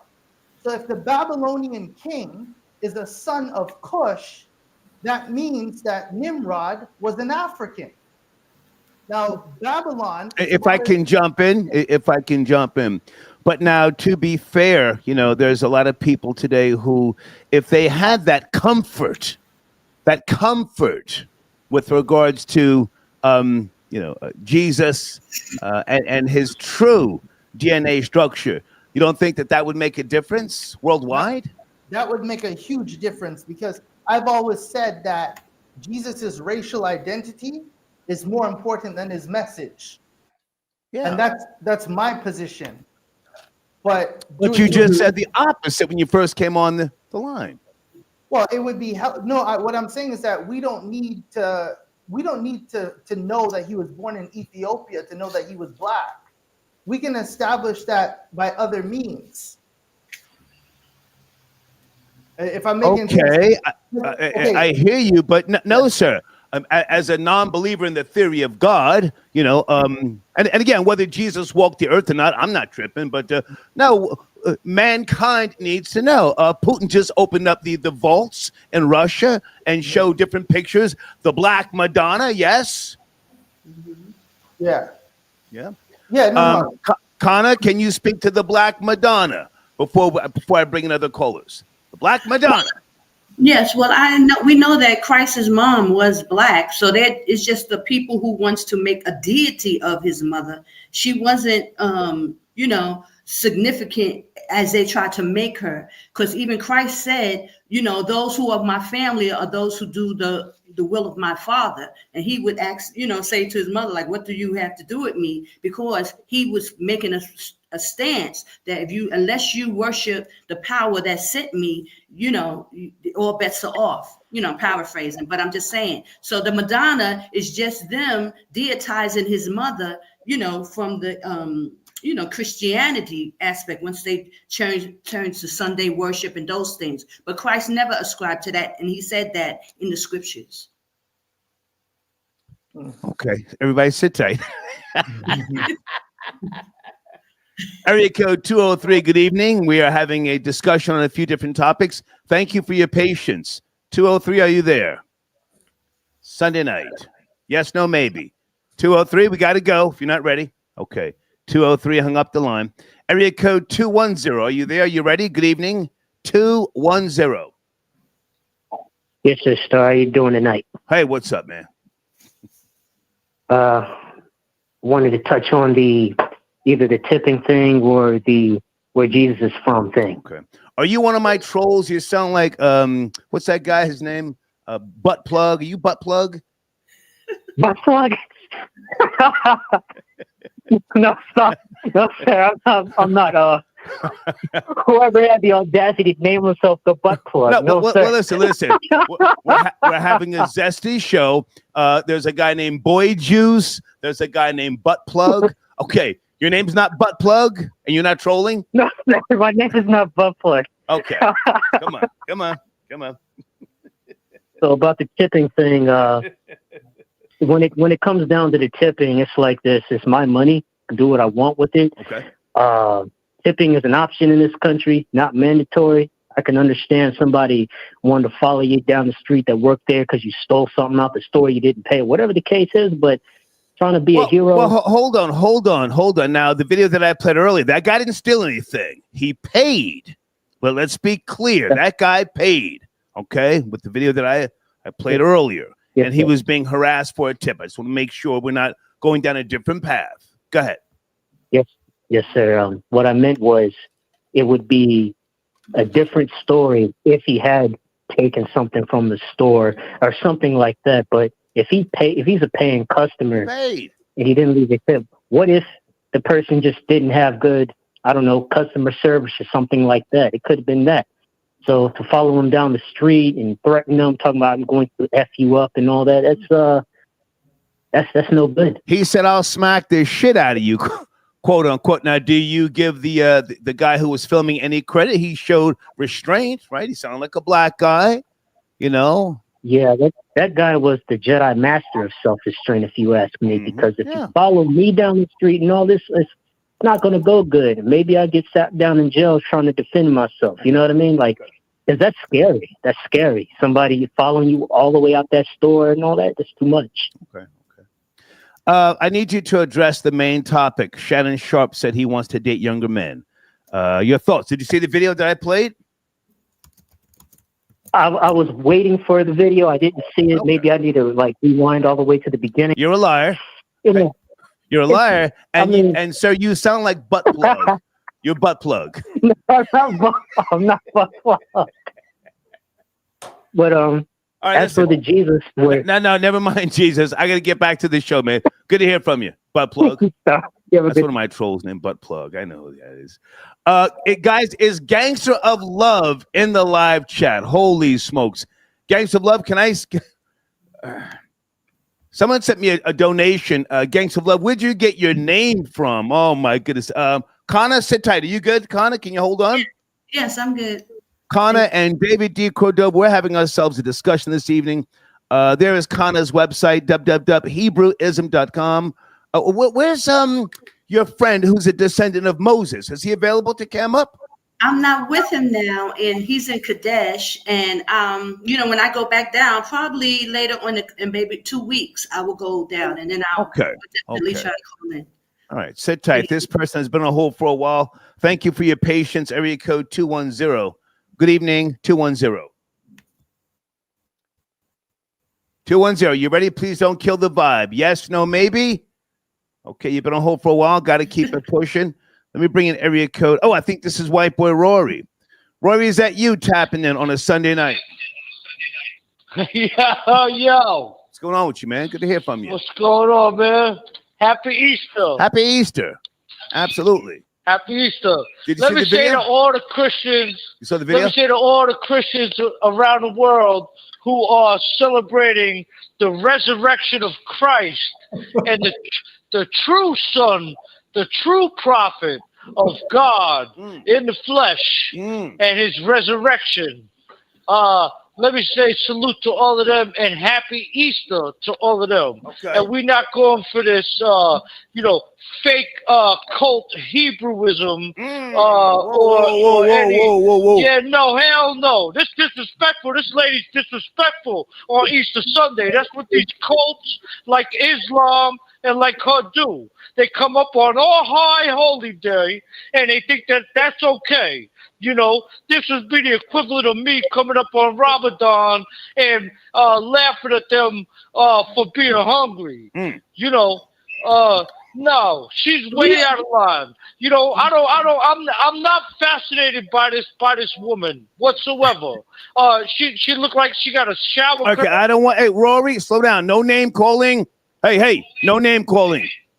She disrespected my religion, everybody's religion. You can address her, but no name calling. Come on. Fix the echo. Always got to tell this white boy, fix the echo. Fix the goddamn echo. Come on, man. This is the second time he's coming at you. I mean, it's absurd. It's absurd, the claim of we've seen this cat. He followed some young guy who says his grandfather. Hold on, Connor. One at a time, Connor. Good. What were you saying? Yeah, I mean, she's like 20 years older than her cult leader in Jordan, who came on the line and said that his grandfather was Moses, that he's a direct descendant of Moses. Now listen to these people. These are like African Americans who were scared of the hood, scared of their own people, and ran over there to some godforsaken Muslim land and try to tell everybody else you need to come here too. I mean, this lady is so full of it. It's not even funny. On the highest holy day of our year, Christian's year, Christmas is nothing compared to Easter. Easter is when Christ proved to the world and proved to the universe that he was resurrected. Nobody ever did that before, ever did that again. Okay. That was the miracle of Christ. Okay, we're going to let her respond. Rory, take a breath. Take a breath. Connor, do you want to respond to White Boy Rory? Yes, it's natural for Massa to be mad because we left the building. We left the burning building. So, of course, he's up in his panties are in a bunch. But you're going to have to get over it, Rory, because you are not in control anymore. You can call me Mammy all you want. Let's go, Connor. Left the building. Massa, Mammy have left the building. So sorry, and of course you are mad. But the key point that you forgetting is Yeshaya was black. He's a black man, and when he's coming down to take down these wicked kingdoms, including the Easter that you are proclaiming is not of him. He wasn't resurrected on this day. It's a lie, and he also said that you guys are a father of lies. Oh, she's so disrespectful.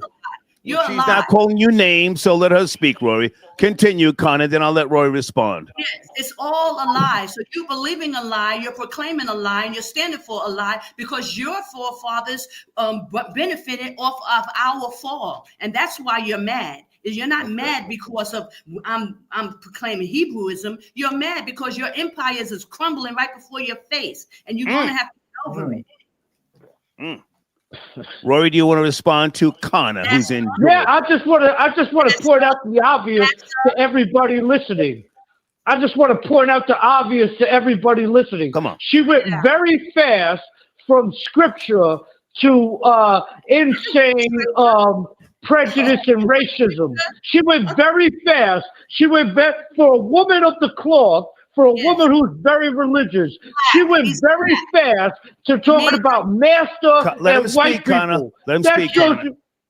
Because you she don't want to let me speak because she knows I'm gonna put her mammy ass in place on Easter Sunday as a son of Christ, as a son of our Lord Jesus Christ. She knows that. She went very fast as a woman who claims to be a woman of the book, who claims to be a very religious woman, a holy woman. She went very fast away from the scriptures and straight into racism and talking about master and white people. I thought we were all God's children. Let him speak, under Connor. the Lord.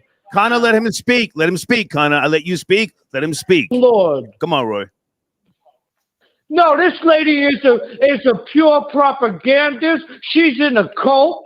I don't know if she had some mental issues. I don't know if she was scared of the hood, or I don't know if she just saw brothers like Shannon Sharpe becoming zesty, and she said, "I'm out of here because half these black dudes is getting zesty."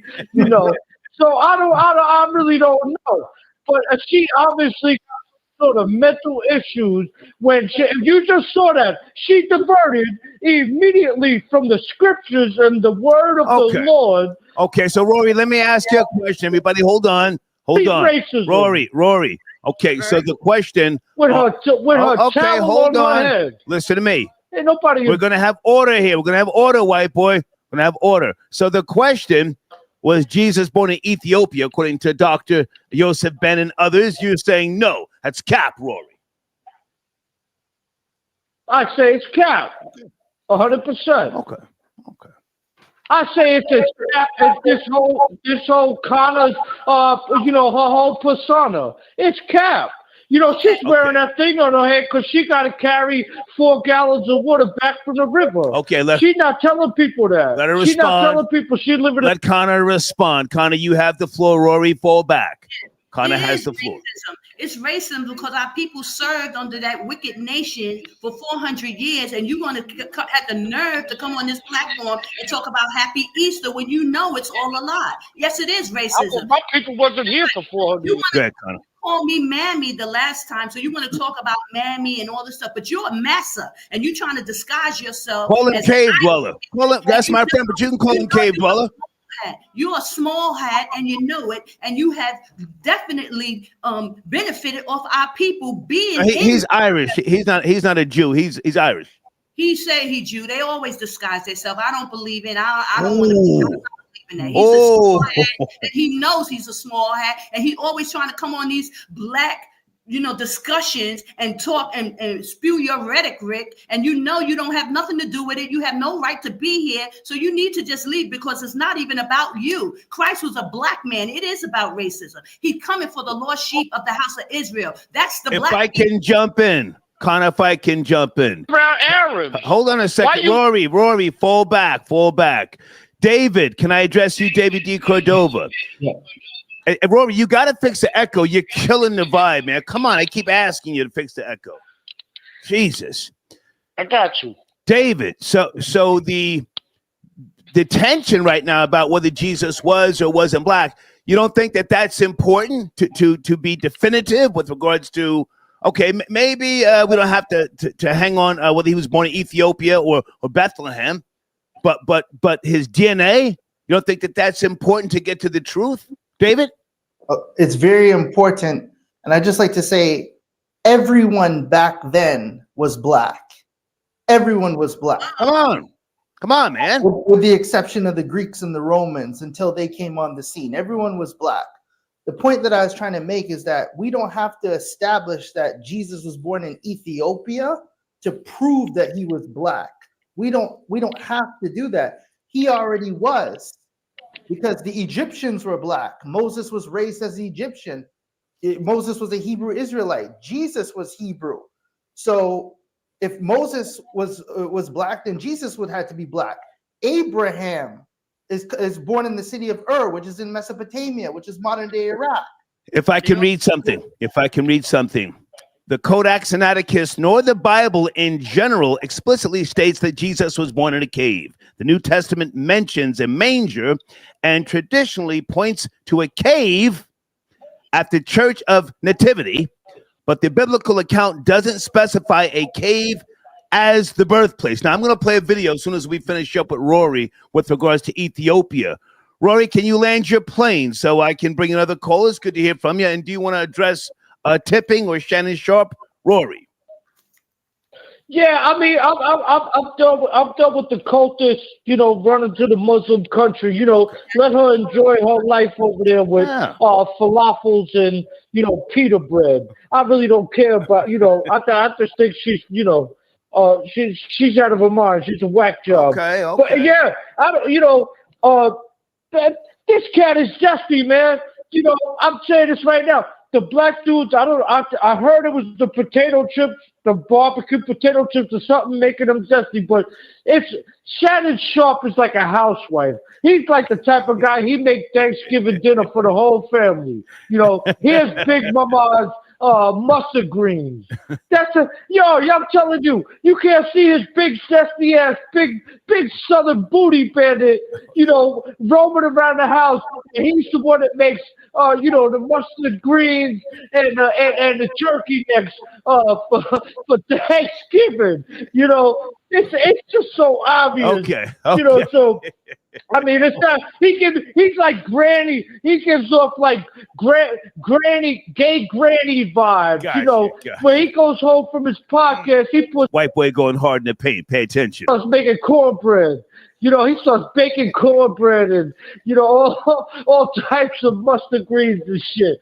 You know, so don't forget, hold up. Don't forget, we get ready to come up on the zestiest black trial of the century with P. Diddy. Ooh. And there's going to be all types.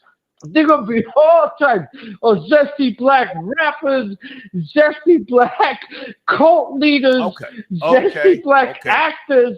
I got to let you land your plane. I got to take other calls, Rory. Great to hear from you, man. That goddamn plane is landed. Okay. All right, we'll talk later. Got to go. Right, white boy Rory. Yeah, Connor, can you hang around or you got to go? Yeah, I do have to go in a little while, but I just want to say, you know, Rory saying I'm crazy is very dismissive and disrespectful. And he's off the line. But good, you want to address him before I play a video? This is the MO of the small hats. They like to, you know, disrespect you and call you crazy or call you gay. He talked about Diddy and his whole situation because this is all the propaganda they like to put on the black people, and that's how you know he's a small hat. With that snodule of his gives him away. He can try to act like he's Irish, but he's a small hat, and he's so bitter and angry that his kingdom is crumbling. This is why he's on the attack when anytime black people come up.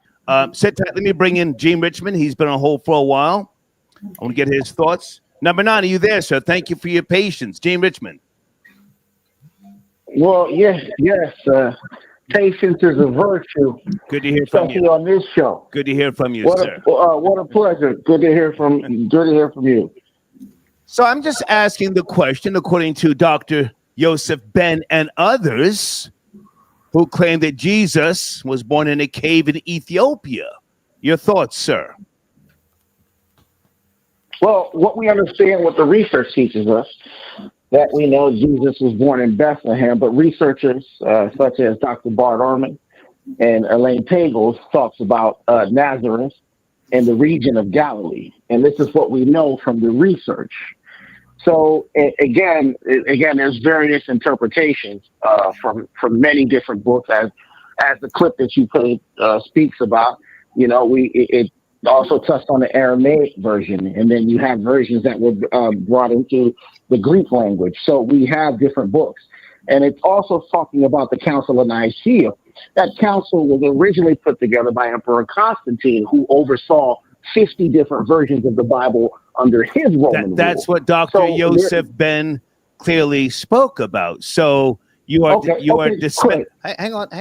You and I have good conversations. You are dismissing Dr. Yosef Ben, his credentials, his research. You're saying hogwash. That's what you're saying. Well, I'm not necessarily dismissing him because I'm sure there was a level of research that was put forth to give his commentary. I'm not necessarily dismissing him. But what I'm saying is the most foremost researchers like Ehrman, like Elaine Pagels, like James Tabor, and so on and so forth, they can directly understand the location is primarily as a Nazarene in the region of Galilee. Nothing about a cave. So you find more comfort in the Greek manuscript and the Codex Sinaiticus in the 4th century. You find more comfort in that. To be honest with you, Dr. Yosef Ben, it's a black guy in your mind, right? Black guy. Well, of course. Well, you know, black guy. That's just a part of it, but it's just a bigger piece to a bigger puzzle. Yes. Again, you forget Gnosticism, you forget early Christian secular groups such as the Arianism, the Apollinarians, the Gnostics, and so on and so forth, and they have different books that go in, like such as the Gospels of Thomas and the Gospels of Mary Magdalene. So again, these are pieces to an even bigger puzzle, and so there's a uniqueness when it comes to this. Is what I'm saying. Was Madonna black? I don't know. Jim Richmond, was Madonna black? No, I don't think so.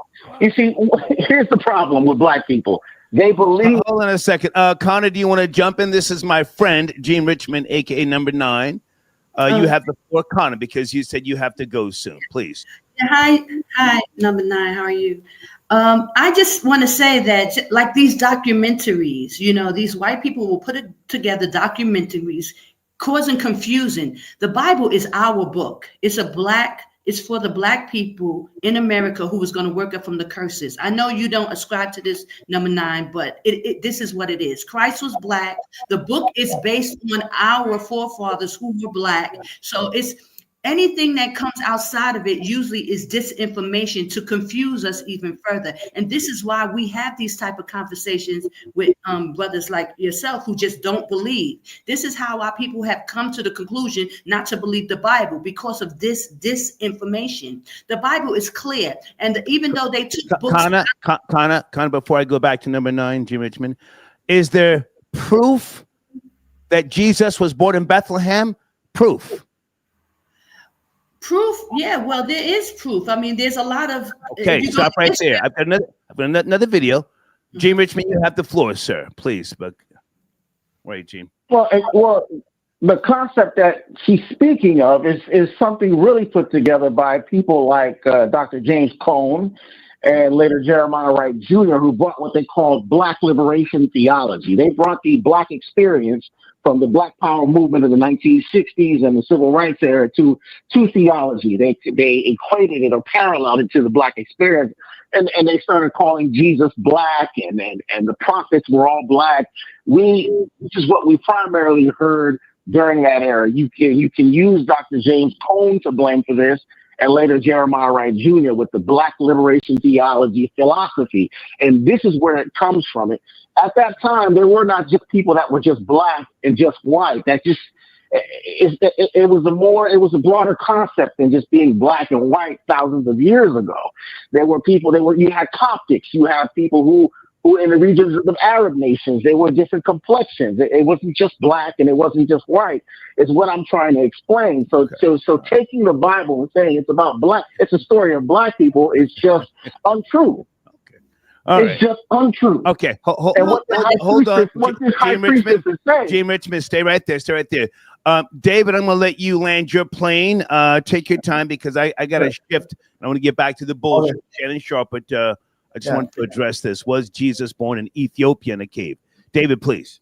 Yeah, well, first, I'd just like to say that the Christian doctrine is a foreign transplant to Ethiopia. It's not indigenous to that landmass. It was brought there from Frumentius, who they call a saint, because he had to convert the king, Azana, at the time. So they converted to Christianity.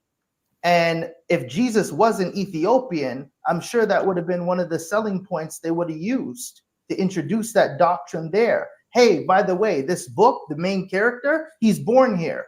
But they didn't, that wasn't one of the selling points. Okay. So Frumentius, this was a job that was done from the Pope of Alexandria. This was a mission to indoctrinate those people into the Christian religion. Because prior to that, guess what? They were Jews. They were Jewish because of Menelik, as we touched on before, because the queen brought Judaism into Ethiopia. Those were Jewish. Connor, you're not a Jew, Connor?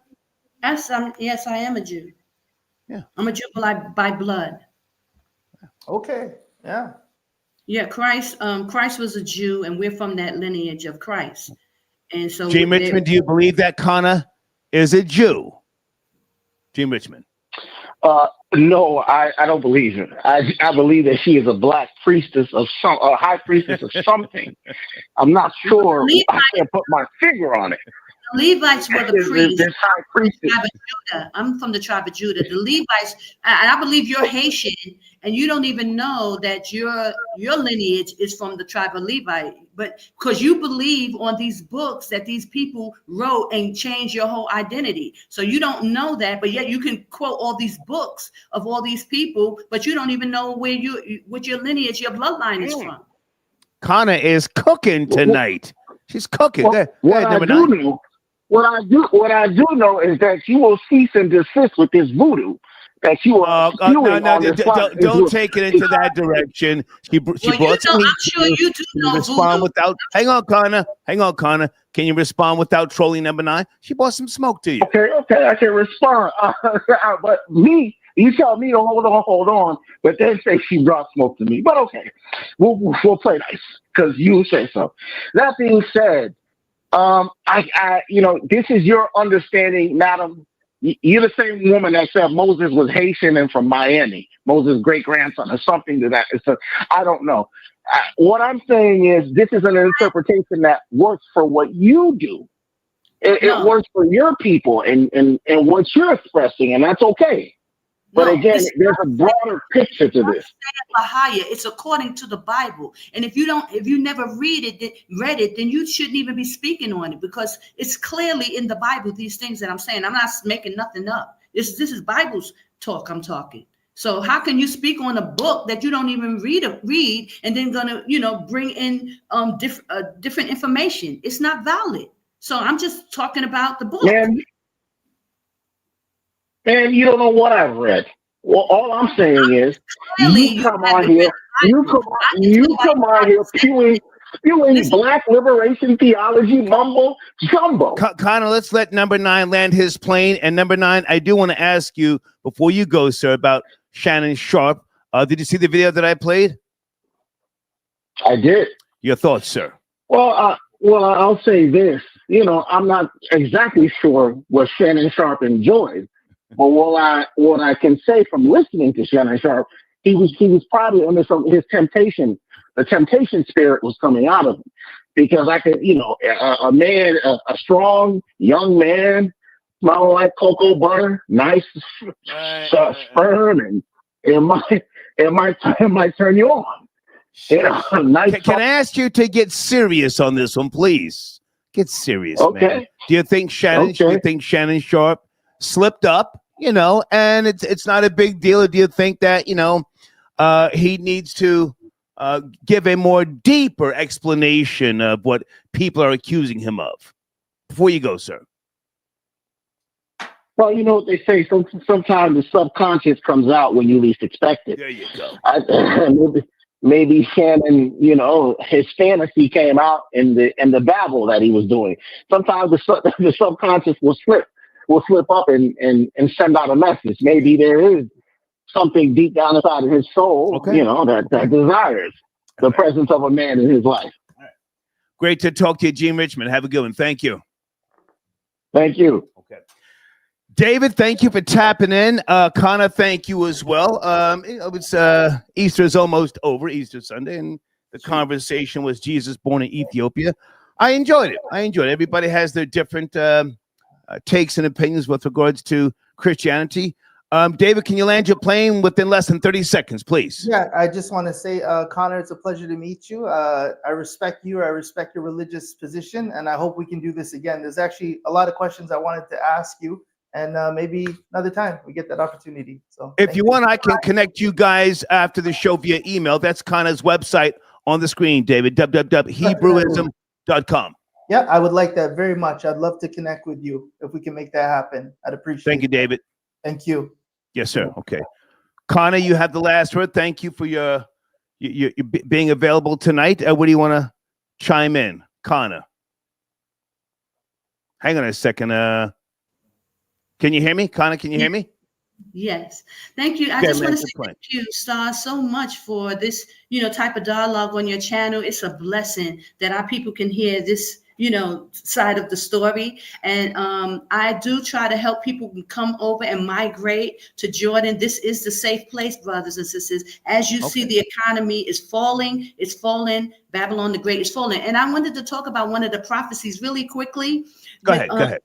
Elon Musk is in office, and you know that he is the owner of the chip that will be in your brain and in your forearm. This is a Bible prophecy, and this is why the Bible is always 100% true. He is now in charge of the Doge in the government, where it's in charge of finances. They will implement that chip very soon. So brothers and sisters, please start. But you're in Jordan. That's not going to affect you. You're in Jordan. No, it's going to be worldwide. They're going to try, just like when they did the pandemic, it's worldwide. But there is a safe place. Jordan is the place. And this is why you need to come out early and prepare. Get food and water and things so that you don't have to take that chip. Don't wait till last minute and then be like, oh my gosh, I got to take it because my kids got to eat. That's going to be unacceptable to the Most High.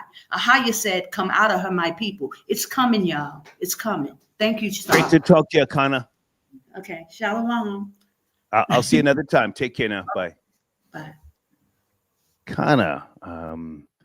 Yeah, I reached out to her earlier this morning, and she said she would be available. Guys, sit tight in the queue. I'm coming to the phones. Area code 214. You will be my next caller. 214. I'll be right there. Sit tight. Sit tight. Also, should tipping be mandatory? I want to get back to that conversation. I may play that video again in case you're just now joining me. Lauren, I got your donation. Song of Solomon, 1 verse 5. I'm dark yet lovely. Thank you so much for tapping in. Okay. Hey, Patrice, I got your donation. Can somebody else send me an email, which I can't click on right now? Someone sent me something here. Okay, that's with regards to Shannon Sharpe. Thank you so much. Hey, 214. It's late night. Are you there? We're discussing a few topics. 214. Yes, no. Yes. Maybe. Yes. Can you hear me? I can hear you. Who's this? My name is Delise. Hey, Delise, how are you? I'm good. I really wanted to address white boy Rory and anybody out there saying that Hebrew Israelites, anybody that's an Israelite is in a cult. They got all their nerves because Easter was originally the celebration of Ishtar, which is Nimrod's mother, and that's an Assyrian Babylonian fertility goddess. You got, rabbits and eggs, and this is all blatantly in your face that this is paganism and don't have nothing to do with Christ. And I just wanted to say that. Are you in America? Can I ask you in America? Oh, I'm in America, and that sister on there, much love to her, but I have to disagree with her trying to run to Jordan, trying to run to the land of the small hats, and no disrespect, because there's good and bad in every culture and every people, but I'm not going to go to Israel. Well, to be fair, I think it was her calling. I don't think she would consider it running, but okay. No, that sister's always out there trying to. You can address her when you guys go online together. But now, hang on a second. Can I ask, how old are you? Oh, I'm a woman of a certain age. Okay, well, come on. I'm 49. Girl. 49, okay. 49. Okay, but now you had Christmas, you had Easter growing up, Halloween, all that stuff, right? You had fun as a kid, right? You learn when you do better, when you learn better, you do better. Right. And now that paganism is done. Right. Now we celebrated Passover, but Catholic Church took out the. Hold on. Yeah. So when it comes to younger people, I'm not sure if you're a mother, grandmother. When it comes to the younger people, all of that, you're now a Debbie Downer. You don't want them to enjoy what you enjoyed. We enjoy Passover. We turn up for Passover. We go to, our church had about 500 people locally, and then 5,000 people internationally. Okay. You have people dressed up in all white and beautiful colors, and all races and ethnicities of people who identify as Israelite. We had Asians, Mexicans, we have Filipinos, we have everybody, Samoans, people that are waking up to the fact that there were 12 tribes of Israel, and these were Jacob's. This was Isaac's son, the God of Abraham, Isaac, and Jacob. Those are his sons. Okay. So, but I have to ask you the question. Hold on a second. Sunday, check your email. Sunday, check your email. And what's your name again, darling? I want to make sure I address you properly. It's Delise. Delise. Dalease. Dallyce. Yep. Delise. I used to do radio in Dallas. Okay, Yep. I used to do radio in Dallas. Woke up. Now I'm in the truth, and I've denounced all paganism. I don't celebrate any of it. Hang on a second, Delise. Delise. Yeah. Was Jesus born in Ethiopia in a cave? Please. There's a scripture in Matthew that said that in Matthew 2:13, where it says the Lord spake to Joseph and said, "Arise and take your young child and his mother and flee into Egypt, and be thou there." But now, hang on, Delise. Yeah. I asked you a very specific question, and to be precise, the Gospels of Matthew and Luke say Jesus was born in Bethlehem. My question to you, if you don't agree, that's fine. Was Jesus born in a cave? They fled. But They I'm asking fled. you. It says that I'm asking, where was he born? Where was he born? Well, if they had to flee into Egypt, I imagine he was born there as well. Because he had to depart. The Bible says in Matthew 2:13, if somebody goes to read that, it says that Joseph was told to flee into Egypt and stay there until because he'll seek to destroy the young child. He was seeking to destroy Christ. So I believe he fled. They fled into Egypt where people look like them. Okay. Well, listen, I appreciate you. You did radio in Dallas for how many years, and during what period? The early 2009, 2010, I was at K104 and at 97.9 The Beat. I worked with Ricky Smiley, Dee Dee. Oh, great McGuire, guy, Ricky Smiley and Dee Dee. Yeah. But I listened to you. I was in Dallas. Appreciate the conversation. Yeah, I was in Dallas and Fort Worth back in the early 90s, 1990 to be precise. They had a DoubleTree hotel down there in Fort Worth somewhere. That's before your time, right? That was before my time. I was still in Southern California where I moved back. So I'm back in Los Angeles now. Thank you. I was partying in Fort Worth in 1990 up in the DoubleTree. The murder work is what they call it. Funky town. On a bender for 4 days. Fort Worth used to be lit. I don't know about now, but Fort Worth was the shit. Hey, baby, I appreciate you. All right. Thank you. Thank you. Stay in touch. Okay. All right. Okay. Guys, let's focus on the bullshit. Come on now. Shannon Sharpe said he wants to date younger men. Per. Oh shit. Sunday tapping in. Hold on a second. I can't hear you. What? Oh, okay. Hear me now? You were muted. Hey, Sunday, good to see you. Likewise. It's been a while. I haven't camped up in a while. Well, we spoke earlier. I spoke to you earlier. No, I just mean I haven't camped up on your show. Yes, you're right. Do you celebrate Easter, what's left of it? I personally don't celebrate Easter, but I do for my son because he just loves all holidays. But I'm not a religious person. Okay. Well, it's good to see you. I was going to ask you with regards to Shannon Sharpe, but I forgot when we spoke earlier. Did you see the video that I played? Your thoughts? I did. I mean, it could be perceived as a Freudian slip, right? Is that what we're thinking? Because I've heard some different variations. I'll say yes. Listen, I'm not trying to attack this man's character. I have no malice because, we have to be careful. There is something called reckless disregard for the truth. I'm not trying to hammer a point home. I'm saying, if. Go ahead. I think there might be some reason to believe that it was a slip because I think his stylist, he has a personal stylist that is also his personal assistant that follows him everywhere that he goes, is clearly a part of the LGBT community.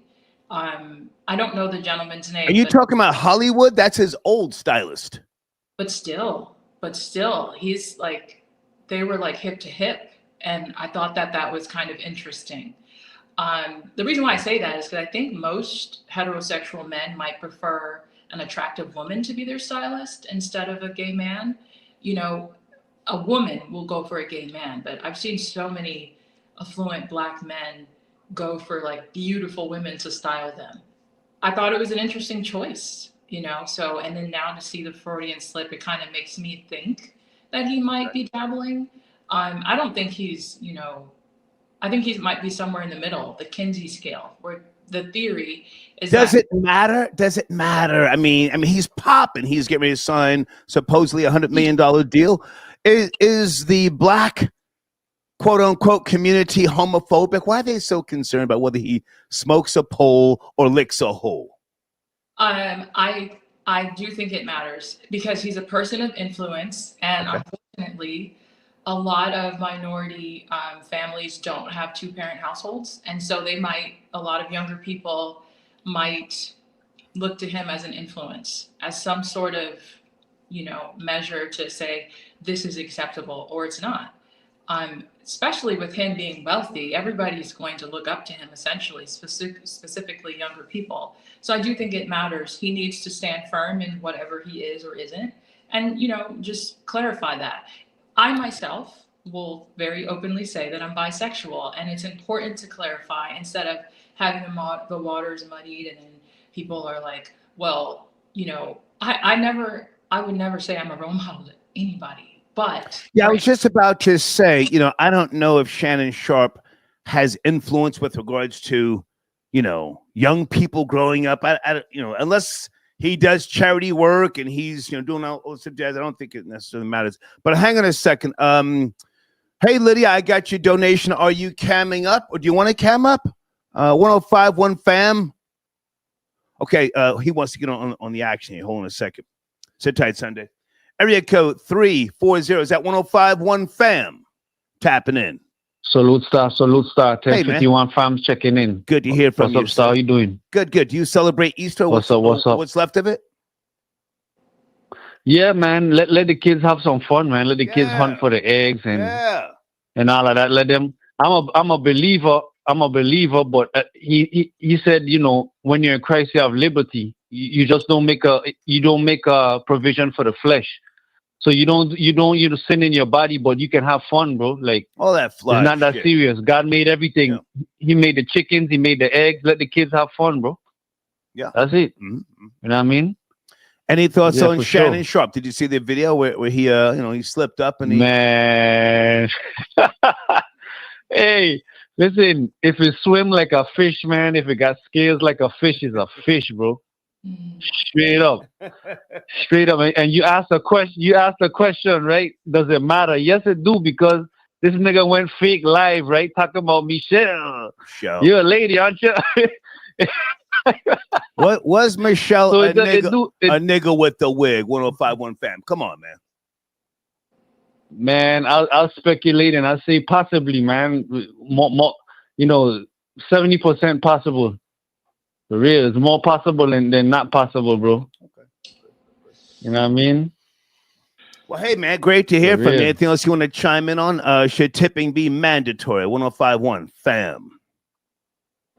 Tipping should not be mandatory, man. Listen, you work for what you want, right? You're already getting paid. You sign a contract with a job, or you fill out your application. This is what you're getting paid when you get hired.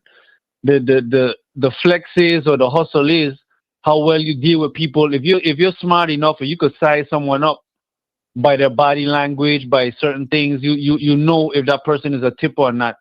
Just learn your trade. You know what I'm saying? Perfect your trade and benefit accordingly. You know what I'm saying? Okay.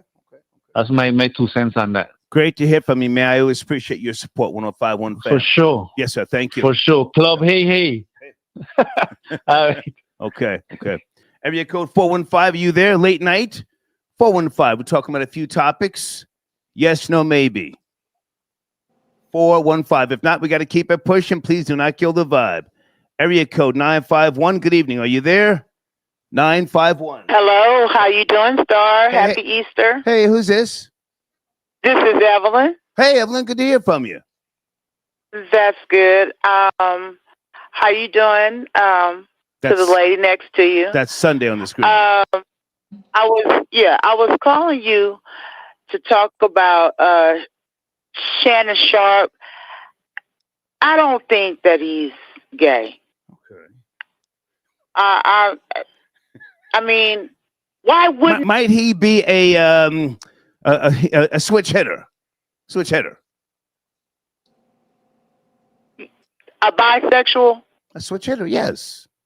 Yeah. I don't even think he's that. I really think that was a slip up. I don't think that he likes men. And he might have just been the guy that he was carrying around, one of the supposed stylists. Maybe he was trying to get him work of some type.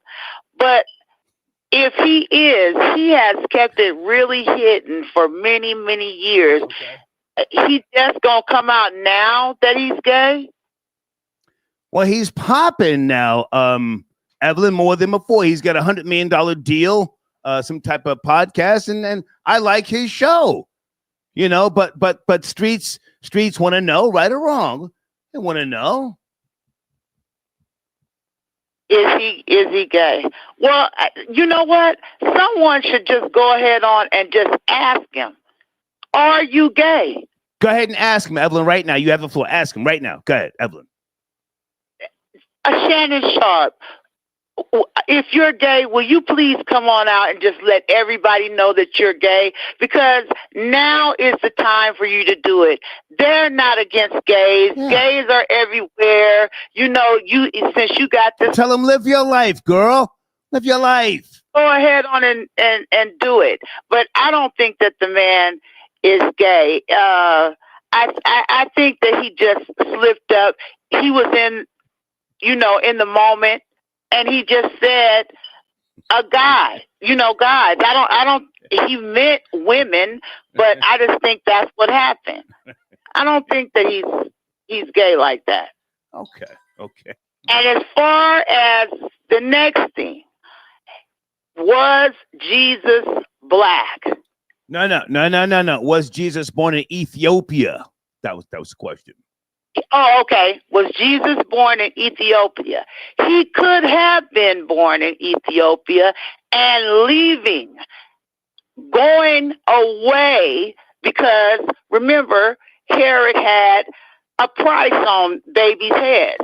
So he could have been, because the scripture does not say where exactly he was born at. He could have went to Bethlehem. He could have been born in Ethiopia, but went to Bethlehem. And that's where the story picks up at. We will not. Evelyn, which scripture are you talking about? Because according to the Gospels of Matthew and Luke, Jesus was born in Bethlehem. Which scriptures are you referring to? Yeah, that's what I said. I said they could have fled to Bethlehem, and then that's where the story is known from. Gotcha. Because we have so many different people, Josephus, Philo. We have different people that have rewritten the Bible. Yeah. Well, okay. That's what I'm saying. And are you a Jew by any chance, Evelyn? Have you traced your lineage? Might you be a Jew? You know that, Star, yes. I didn't know. Listen, there's a lot of people who are... maybe you don't remember. I forgot. There's a lot of melanated people who don't even know that they are descendants of one of the tribes. But go and land your plane, please. Oh, okay. Well, I told you before that I guess I would be called a octoroon because my grandmother was Jewish. Okay. So maybe, that's what I would be called. Okay. But, your Judaism comes not from your father. It comes through your maternal line. You taking it back old school now. That's old school. Now that's where it comes. That's the way. If you're not born of a Jew, then you're not a Jew. You taking it back. Okay, so that is my maternal line. Okay. But what I'm saying is this. If the first two people in the world were black, how is it that Jesus was not? And further, folks, give her a second. both of the people that are fighting against each other. Evelyn, I have to jump in. Listen, I'm backed up on calls. But you did great. I appreciate you. You did great. You answered the question. Okay. Great to talk. All right. Thank you very much. Thank you so much. Thank you. Okay. All right. Everybody, hold on. Sunday, you want to stay on the screen, or you? What are you doing? Can I respond to Evelyn, like what she said? No, absolutely not. Not right now. CP from Knicks Fan TV in the building. The #1 platform for the New York Knicks. Yeah, we back, man. Star, what's good, man? How you been, bro? Good to hear from you, man. Left-handed said he bumped into you at Madison Square Garden. As soon as I walked up to MSG, I saw left-handed, so I told him peace. Yeah, he said you had something fine on your arm, but we won't discuss that right now. Nah, man. Shout out to my girl, the Knicks chick, but shout out to the Knicks star. Did you see the game or not, man? Did you watch the game? I did not. Were you hating or were you watching? I'm always hating, and I'm not going to watch the Knicks until they're in the finals. I don't believe. you know I don't believe. But I want you to take your time. Tell us, where are the New York Knickerbockers at this point in time? CP, please.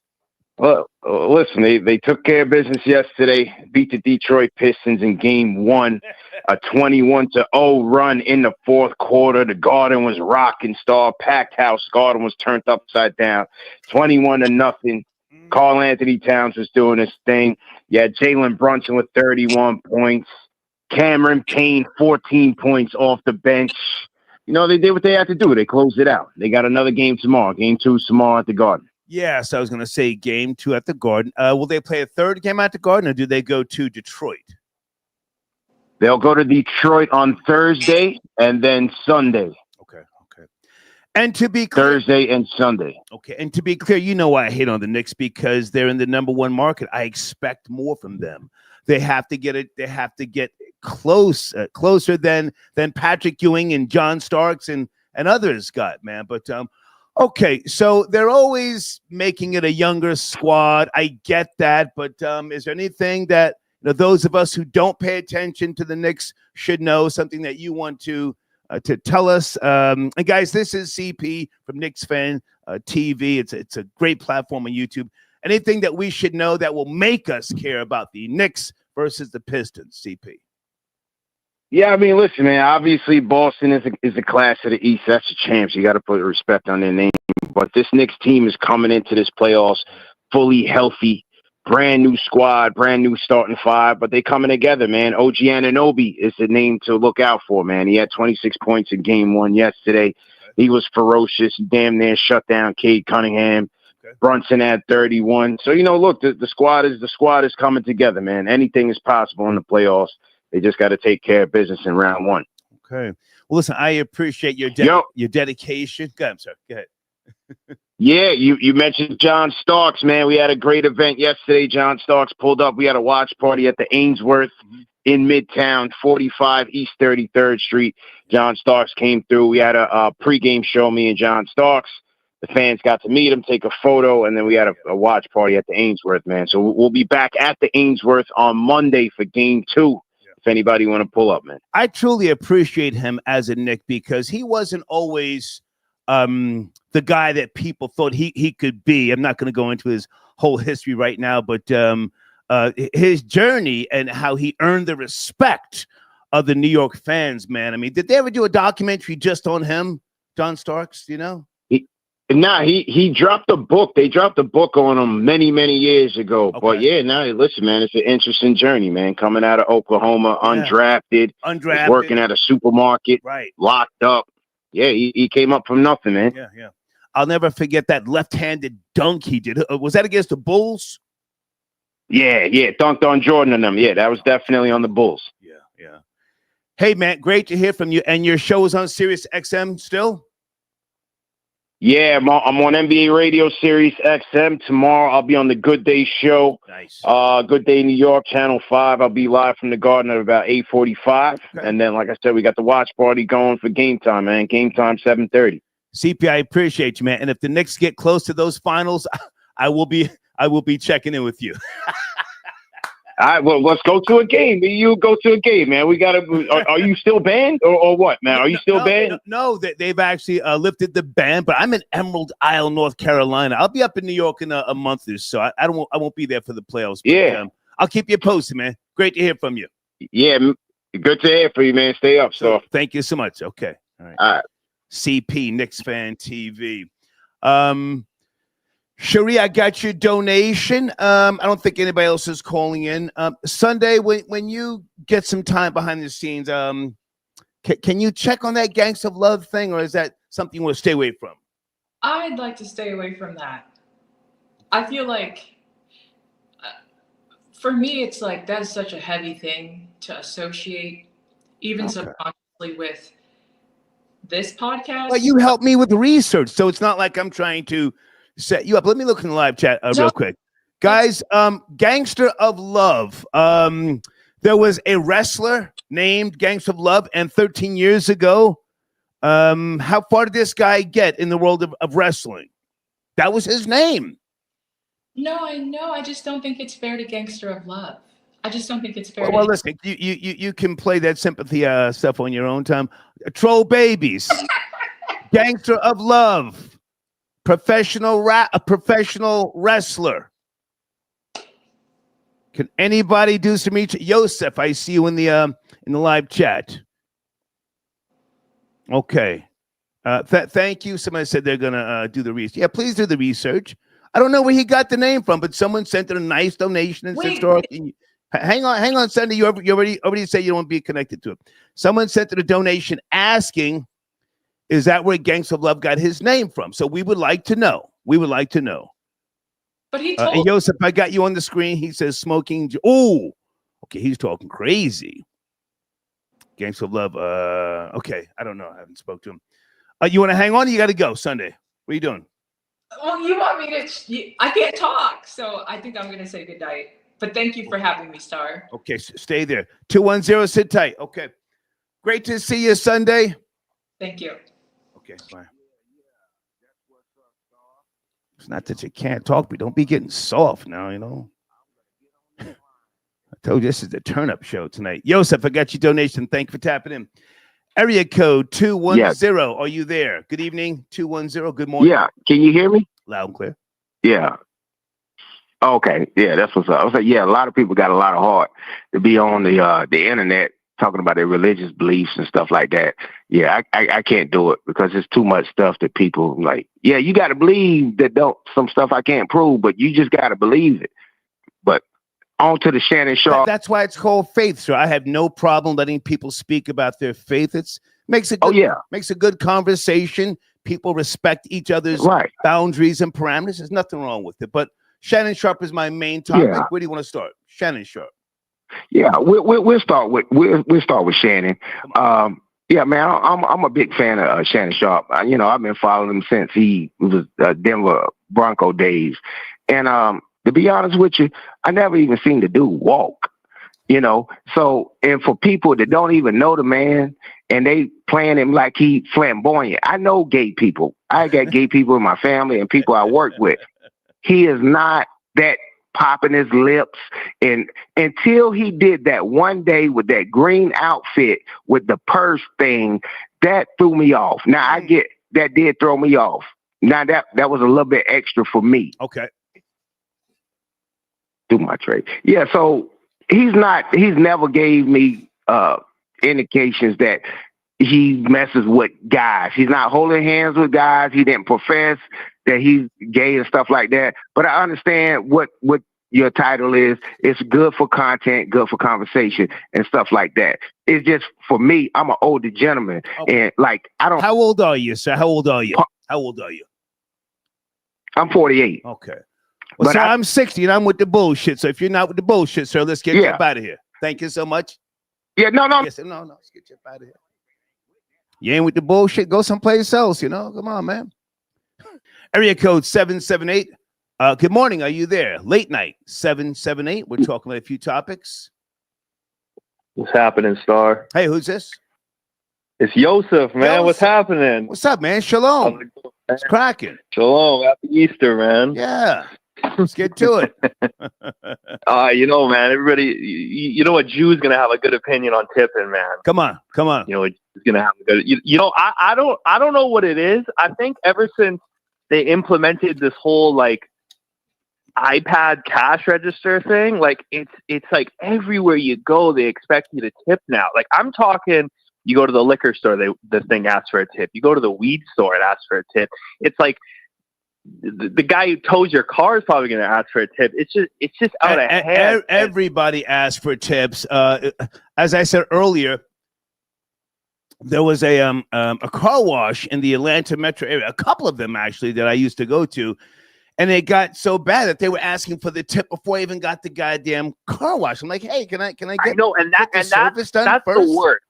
Come on, that's the worst because I don't have a problem with tipping with almost anything, right? No matter what the service is, if the service is good and I feel like the person did a good job, I want to show my gratitude. But it's like, you know, to tip somebody, like, you know, you go get a coffee and you tip them, and it's like, well, now there's this sort of window where I'm expecting good service, and, you know, you get some mediocre service, and then you're kind of standing there like with your $7 coffee, like, oh, well, I just made a jackass of myself, right? So, you know, it's just, it's one of those, and I don't know about you, and this really proves that I'm Jewish and not Jew, because I feel like guilty when I don't tip.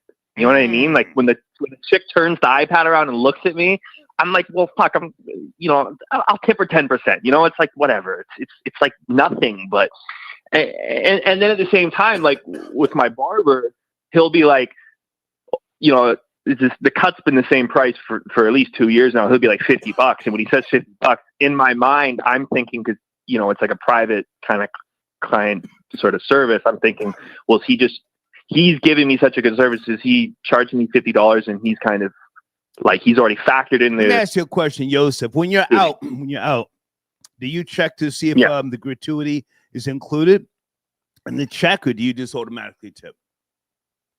I think there's actually a law in Canada for that, or for British Columbia, exactly. And when a bill is over a certain price, they just include it. And I think it's if bills, I can't remember if it's the bill is a certain price or if you're dining with more. I think it's when you're dining with more than like 5 people, they just include the gratuity, and I guess that way. But for the most part, no, it's usually not included. At least, you know, from my understanding. I mean, it was funny the other day. Actually, I went and got some coffee at a coffee shop by my place, and the place actually is really interesting. It has an optometrist, like a glasses store, attached to the coffee shop. And I guess because the cash machine is hooked up to the optometrist business, it doesn't ask you for a tip. And I was like, you know, I can't remember the last time I bought a cup of coffee and the person didn't ask me for a tip, right? I mean, did you say $7 you paid for a cup of coffee? Did you say that? Yeah, man, because that's just expensive. That's why I try and make everything at home. You get an Americano. Never ever paid $7. What is that? Starbucks? It's got to be like one of those fancy things. Starbucks. You get a. I think yeah, like an Americano. You go get an Americano at your average, you know, higher end coffee bar. It's gonna run you about $5. I never paid that much. Hold on a second, Yosef, stay there. Old man Winston says, "Star, you're wicked. Why would you have a godly person like David on the line with Gangsta of Love, Rob Lones?" Okay, Gangsta of Love didn't tap in, sir. Sunday, listen, man, this is the style of no style. So I'm not sure how long you've been watching my shows, or, you know, how far you go back with me. Yeah, I like organized confusion. And as I said earlier, when we started this particular show, you know, we're talking about Shannon Sharpe, you know. Did he have Badussi on the mind? Can you speak to that, Joseph? That's the main topic. Shannon Sharpe. You saw the video I played? No, I'm totally out the loop with Shannon Sharpe. That's not something I really clue into, so I can't really. Well, how about this? On that sub. How about this one? You yourself, as a Jew, was Jesus born in a cave in Ethiopia? Joseph. Was Jesus born in a cave in Ethiopia? Was he born there? Was he born there? I mean, could be born anywhere. It's none of my business. You know what I mean? Do the Jews originate from Ethiopia? Is that what you're asking me? Well, I'm talking about Jesus. Possible. A Jew said possible. Wow. Come on. No. You know, it's possible. I wouldn't be surprised. There are tribes that come from Ethiopia. You know, there's a lot of Ethiopian Jews. It wouldn't be the craziest thing to happen in this world, but, you know, I don't my mind doesn't occupy anything related to Jesus, because that's a big reason why my faith is Judaism, because I'm not really into idol worship. I salute you for even saying that there's a possibility. Most Christians, there's a possibility he was born in New Jersey. I mean, you know what I mean? Like, there's a possibility that, you know, what did my dad always used to say? My dad always used to say, what the fuck was it? It was like, it was something like, oh yeah, and if your mom's your brother, then you were your fucking dad. I can't remember. It was, you know, one of those old head terms. You know, Hey, I got a random question for you, just off topic. Nobody in the chat's gonna get this, but I figured because you got a unique music taste. Have you ever heard of a band called Dan Hicks and the Hot Licks? Dan, D as in David, or Van, V-A-N? Dan, D as in David, correct. I can Google it. Where they're from and what's their circa? Dan and the Hot Licks? Yeah, it was like around the 70s. And the only reason I bring that up is because my dad was working, he was working on set with them, and they were playing a concert. Dan Hicks and the Hot Licks. Yeah. You ever heard of them? What was their hit? I'm looking at them right now. Dan Hicks, singer. Well, the reason I bring it up, and I just thought you'd find this pretty funny, because my dad always would tell this story how he was working on the stage at one of their shows in San Francisco or Oakland when he was living out there. Okay. And, you know, it's a big hippie crowd, whatever. And, you know, the guy in the crowd goes, "Right on, brother." And the guy stops the fucking show and goes, "I'm not your fucking brother." And boom.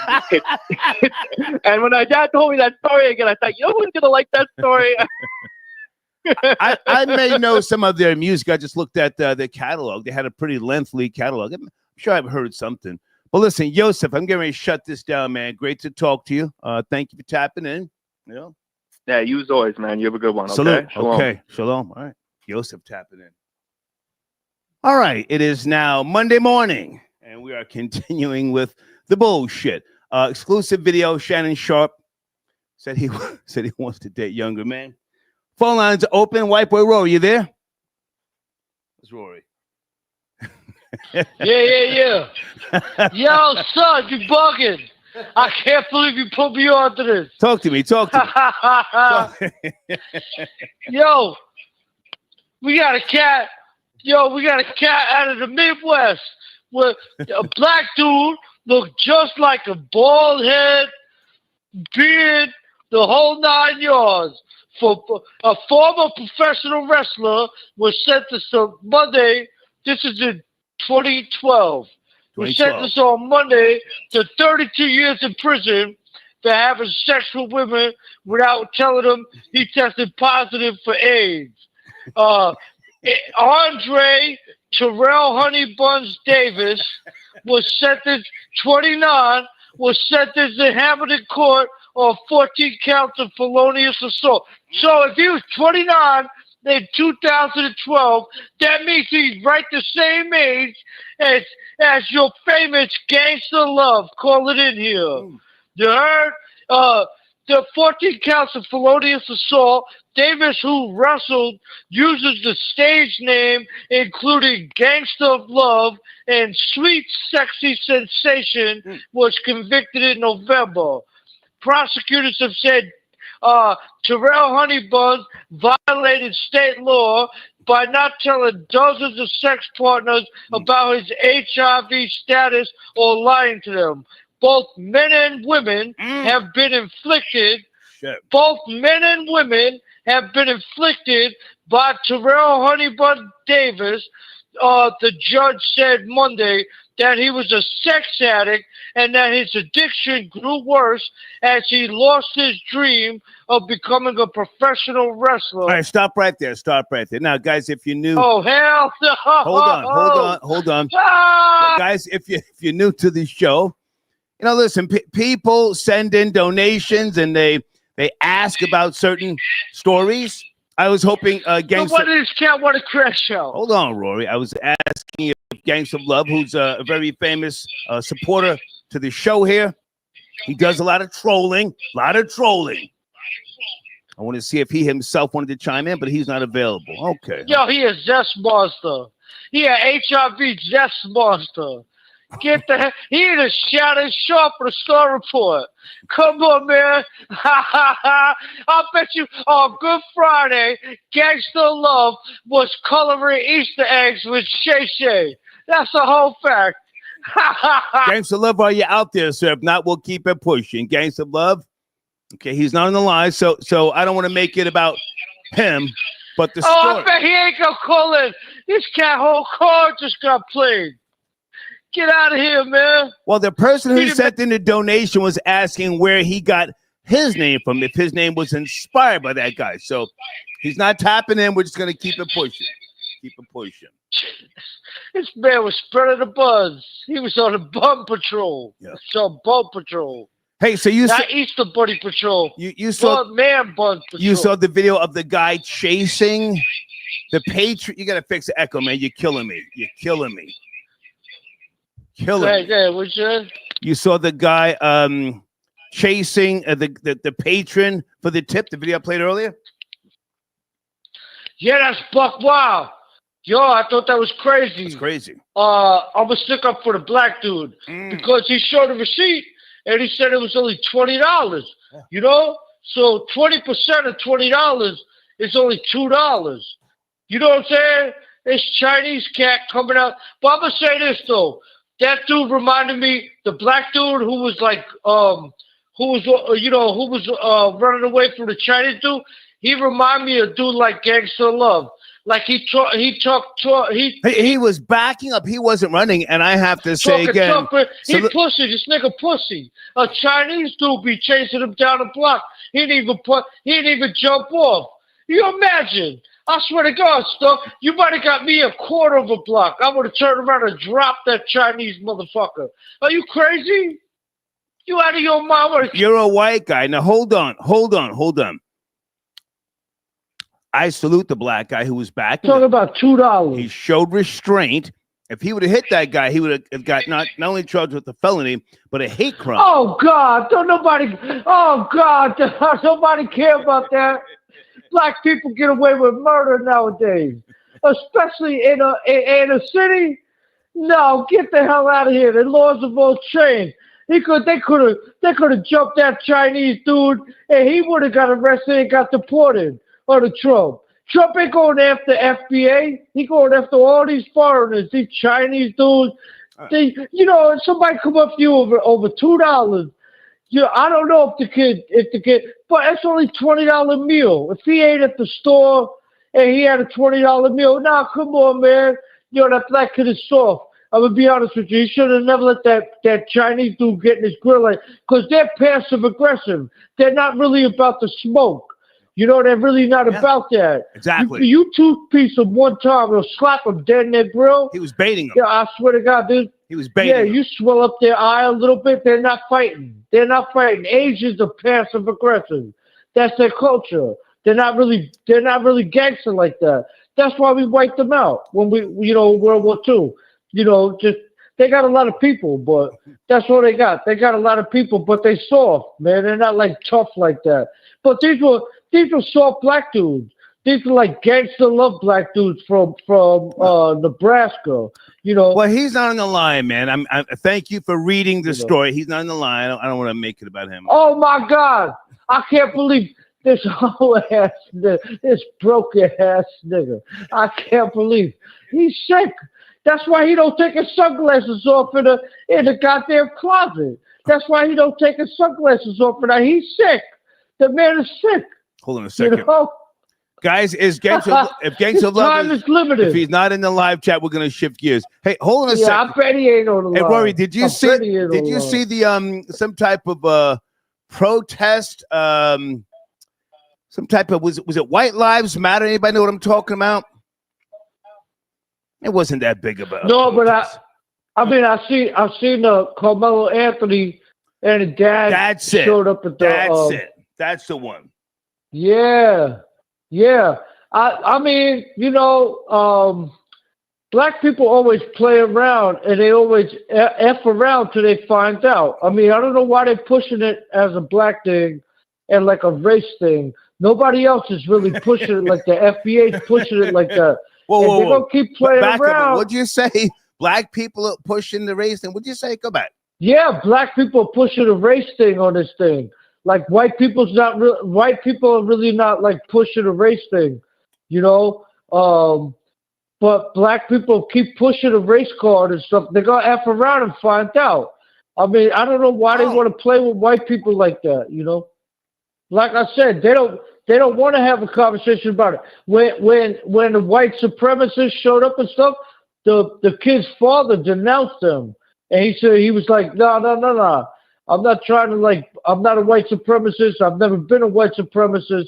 I'm not going to jump on that bandwagon.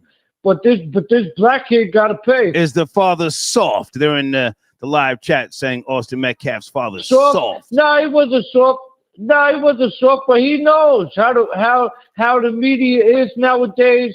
You know, you got this black bitch Jasmine Crockett down in Texas. Whoa! Why do you gotta call her a bitch? Oh hell no! Hold on a second. Black bitch. Area code 929. We're going off the rails. Are you there? 929. Yeah, no, that black bitch gotta go too. Yeah, I'm here. I put the white boy on mute. Go ahead, sir. You have the floor. Where do you want to start? I wanted to talk about you all over the place tonight. It's a lad and listen. I don't have no Cash App, but I'm gonna send you something through my man Cash App. Don't worry about it, sir. You have the floor. Come on. Where do you want to go? Come on. I don't understand, right? Like, I live on Fifth Avenue in Manhattan, and my apartment building is predominantly white people. I got a roof deck. When I go on my roof deck in the summertime, it's only crackers up there. So this crackhead, broke Irish Mick bastard needed to slow his roll. Like, he always saying the N-word, which is cool. But I ain't gonna lie, man, like, Rory need to slow down. Like, I'm in Manhattan too, and I used to work at Chelsea Projects, and I'll be down there and I'll see you. I got Puerto Ricans down there that'll cut your face up like a Domino's pizza, nigga. You need to chill with all that. You talking about drop all that? Sir, I'm gonna bring him on the line, but now hang on a second. With all due respect, are you sipping? Are you sipping? You damn right. So I'm on that Bud Light, my brother. Okay. I'm sorry. I'm sorry, okay. sir. I don't mean to call you my brother. It's okay, but here's my thing, sir. Here's my thing. Please don't call me tomorrow or email me and ask me to edit shit out. If we're going there, my nigga, let's go there. You're sipping. Yo, I swear, Okay. I'm telling you. Okay. No, listen, hear me out. I'm gonna send you a Cash App, but I don't want you Sir, to mention when I say don't stress All the Cash App. I'm gonna bring the white boy in. He's my friend, but don't you get soft on the white boy. The white boy wants to smoke. He's right there. I won't. He's right there. Yo, Roy. Yeah, Roy, I bet you on Fifth Avenue. Yeah, I bet you on Fifth Avenue. You 80 blocks from Tiffany's, my nigga. You on Fifth Avenue and 145th Street. You ain't nowhere near Midtown with your black ass. That's what I'm trying to I don't care about that. Yo, you come to Chelsea Projects. Everybody knows me at Chelsea Project. Don't talk about Puerto Ricans. You know a Chelsea Project. You know everybody knows me down here. You know Twin. You know Paulie. I know everybody at Chelsea. Don't matter about that. They all know me. They all know me. Ask anybody at Chelsea Projects. They know you because they ask anybody. They serve you. They serve man, you. You lying, man. You up on here lying. Guys, can we do one at a time? One at a time? You up on here lying. Man, I worked it. Yo, my man. I grew up with Lightfoot, Vega. I grew up with Lightfoot, Vega. All right, sir, we're going to do one at a time. Hold on a second. Rory, hold on a second. Out in the PJs in Chelsea. I know all of them are my boys. You out of your mind. I know M7, all of them. Those are all my homeboys. Come down to Chelsea Projects. Ask about me. I've been living for 20 years. You out of your mind? That's my neighborhood. Okay, we're going to bring them back on one at a time. That's the difference between me and you. Sir, you lying about where you live. Sir, you I have worked there for 5 years in Chelsea Man, I'll Projects. slap the candied yams out of you. That's a whole fact. Really? I'll So slap what's the address? macaroni and cheese out of you. I'm the king of 8th Avenue. You don't know Twin. I'm the white boy in 8th Avenue. I'm the white boy in 8th Avenue. Everybody knows me. I'm gonna let you talk. I go to C-74. I run the white boys. You heard? I go to C-95. I run the white boys. That's me. Yo, it's not. That's the white boys you Denzel. talking about? I know niggas from Chelsea Import Project. You don't know nobody. You don't know nobody. You lying. Talk about you lived on Fifth Avenue. For 5 years. Man, get the fuck out of here. You live on Fifth Avenue or what? Troll babies, do I let them cook or do I shut it down? Troll babies, what do we do? Oh, there you go. That's the project. That's the project. Of course you got to. You bugging. Of course you got a rooftop deck. Okay, sir, hold on a second. Are you there? 929. Are you there, sir? Yeah, I'm here. Yeah, I'm here. It's Aladdin. Yeah. Hang on, sir. Hang on. Now, I hear you talking about the projects. I hear you dropping niggas' names. Do you, sir, live in the projects? I live on 108th and 5th Avenue. Do you, sir, live in the projects? It's a very no. Okay. Can I ask you to stop, sir? No, hold on, sir. Listen to me, please, please. Stop naming niggas in the projects who may be working. They may be on the block. My bad. Don't be telling and snitching. Leave all that to me. If you don't live in the projects, sir, stop dropping niggas' names in the projects. Now you have to. Now I worked there for 5 years. You don't live there, sir. Please stop. Now I'm gonna bring the white boy in. Tell the white boy SMD and where he can meet you. Tell him where he can meet you. Come on, nigga. Right. Turn up, nigga. I He's right there. Yeah, go ahead, talk, boy. Go ahead, talk, bully. What are you talking about? I worked there for 5 years. Nobody care you work for NYSHA. Nobody care about that. I didn't work for my. Sir, can you drop the Addy so niggas can pull up? Just drop the Addy. You in the elevator. You mix in the elevator. You mix 108. Hey, listen. 108. You a mix. Get the hell out of here. You a mix. Crackhead from 108th Street. Sir, can you give us your building number, please? You wild corny. You lying. You coming up on here capping. You the bum ass. I'm a downtown swinger. I'm a downtown swinger, man. Yo, my man on the real. Right. I don't have to come see you. I didn't threaten you. You threatening me. You talking that gangster. You need to come see me. I don't need to come see you. Where you at? You already said what? Where I'm at? All of a sudden, where I'm at? You work in my neighborhood. You know where I live. You live in Chelsea. Now where I'm at? You see what I'm saying?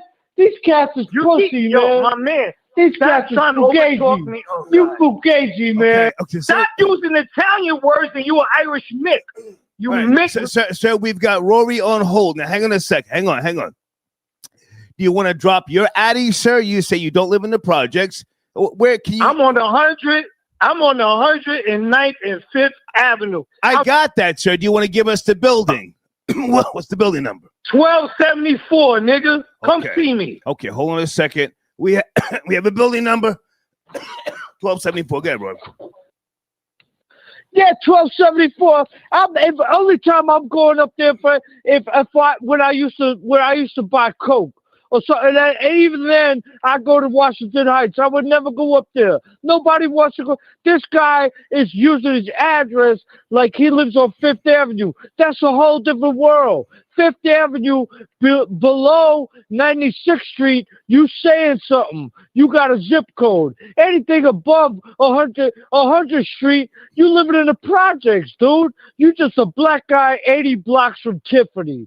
Anytime you say you know where I am, you say you know people where I'm from, come down, man. Everybody knows me. I'm the king of 8th Avenue, man, from 34th Street to 14th Street. Everybody knows me. All you got to do is come down to mighty 8th Avenue. Everybody knows the deal. I'll dope fiend you. I'm running your pockets, man. That's a whole fact. Oh, shit. So you there? Like, you know Puerto Ricans. I live you out of your fucking mind. I live across the street from Central Park, you dumb Mick. Nobody cares. You live across the street from shit. You live across the street from some crackheads. Yo, my man. You live across the hallway. Yo, when I come outside my building, I got ducks. Hey, you be quiet. Yeah, I know. Dirty in your building, you got a bunch of crackheads when I walk out my and lobby boys. It's a lake and a boathouse. You cocksucker white motherfucker. In your building, you got a bunch of diabetes welfare recipients. You got a bunch of black people with one leg cut off, sitting out front in a wheelchair. That's what you got. You got a bunch of old black people sitting out front of your building. Folks, please do not spam the live chat, or we will get you out of there. Please stop spamming emojis in live chat. That's goofy shit. Don't do that. I'm scared of you. Okay, Rory, I'm gonna let this. Man, you get that work, man. Okay, sir, you want to land your plane? You've called in name dropping niggas. Yeah, I'm gonna land projects, but you don't live in the projects. Go ahead, sir. Go ahead. Land your plane. I want to land my plane. This mixed potato eating motherfucker wants to try to use every black stereotype to make us all think we in the same spot. And it's not the truth. Star is half black.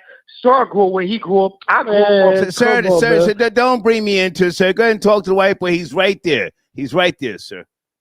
You talk to the white boy. He's right there.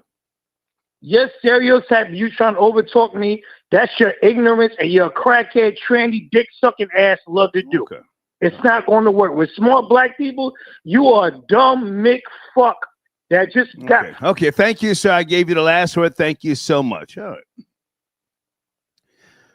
White boy Rory, you're still there? Where's Rory? Oh, I think this is the Most High. Wait a minute. Projects. Hold on. You're living in the projects.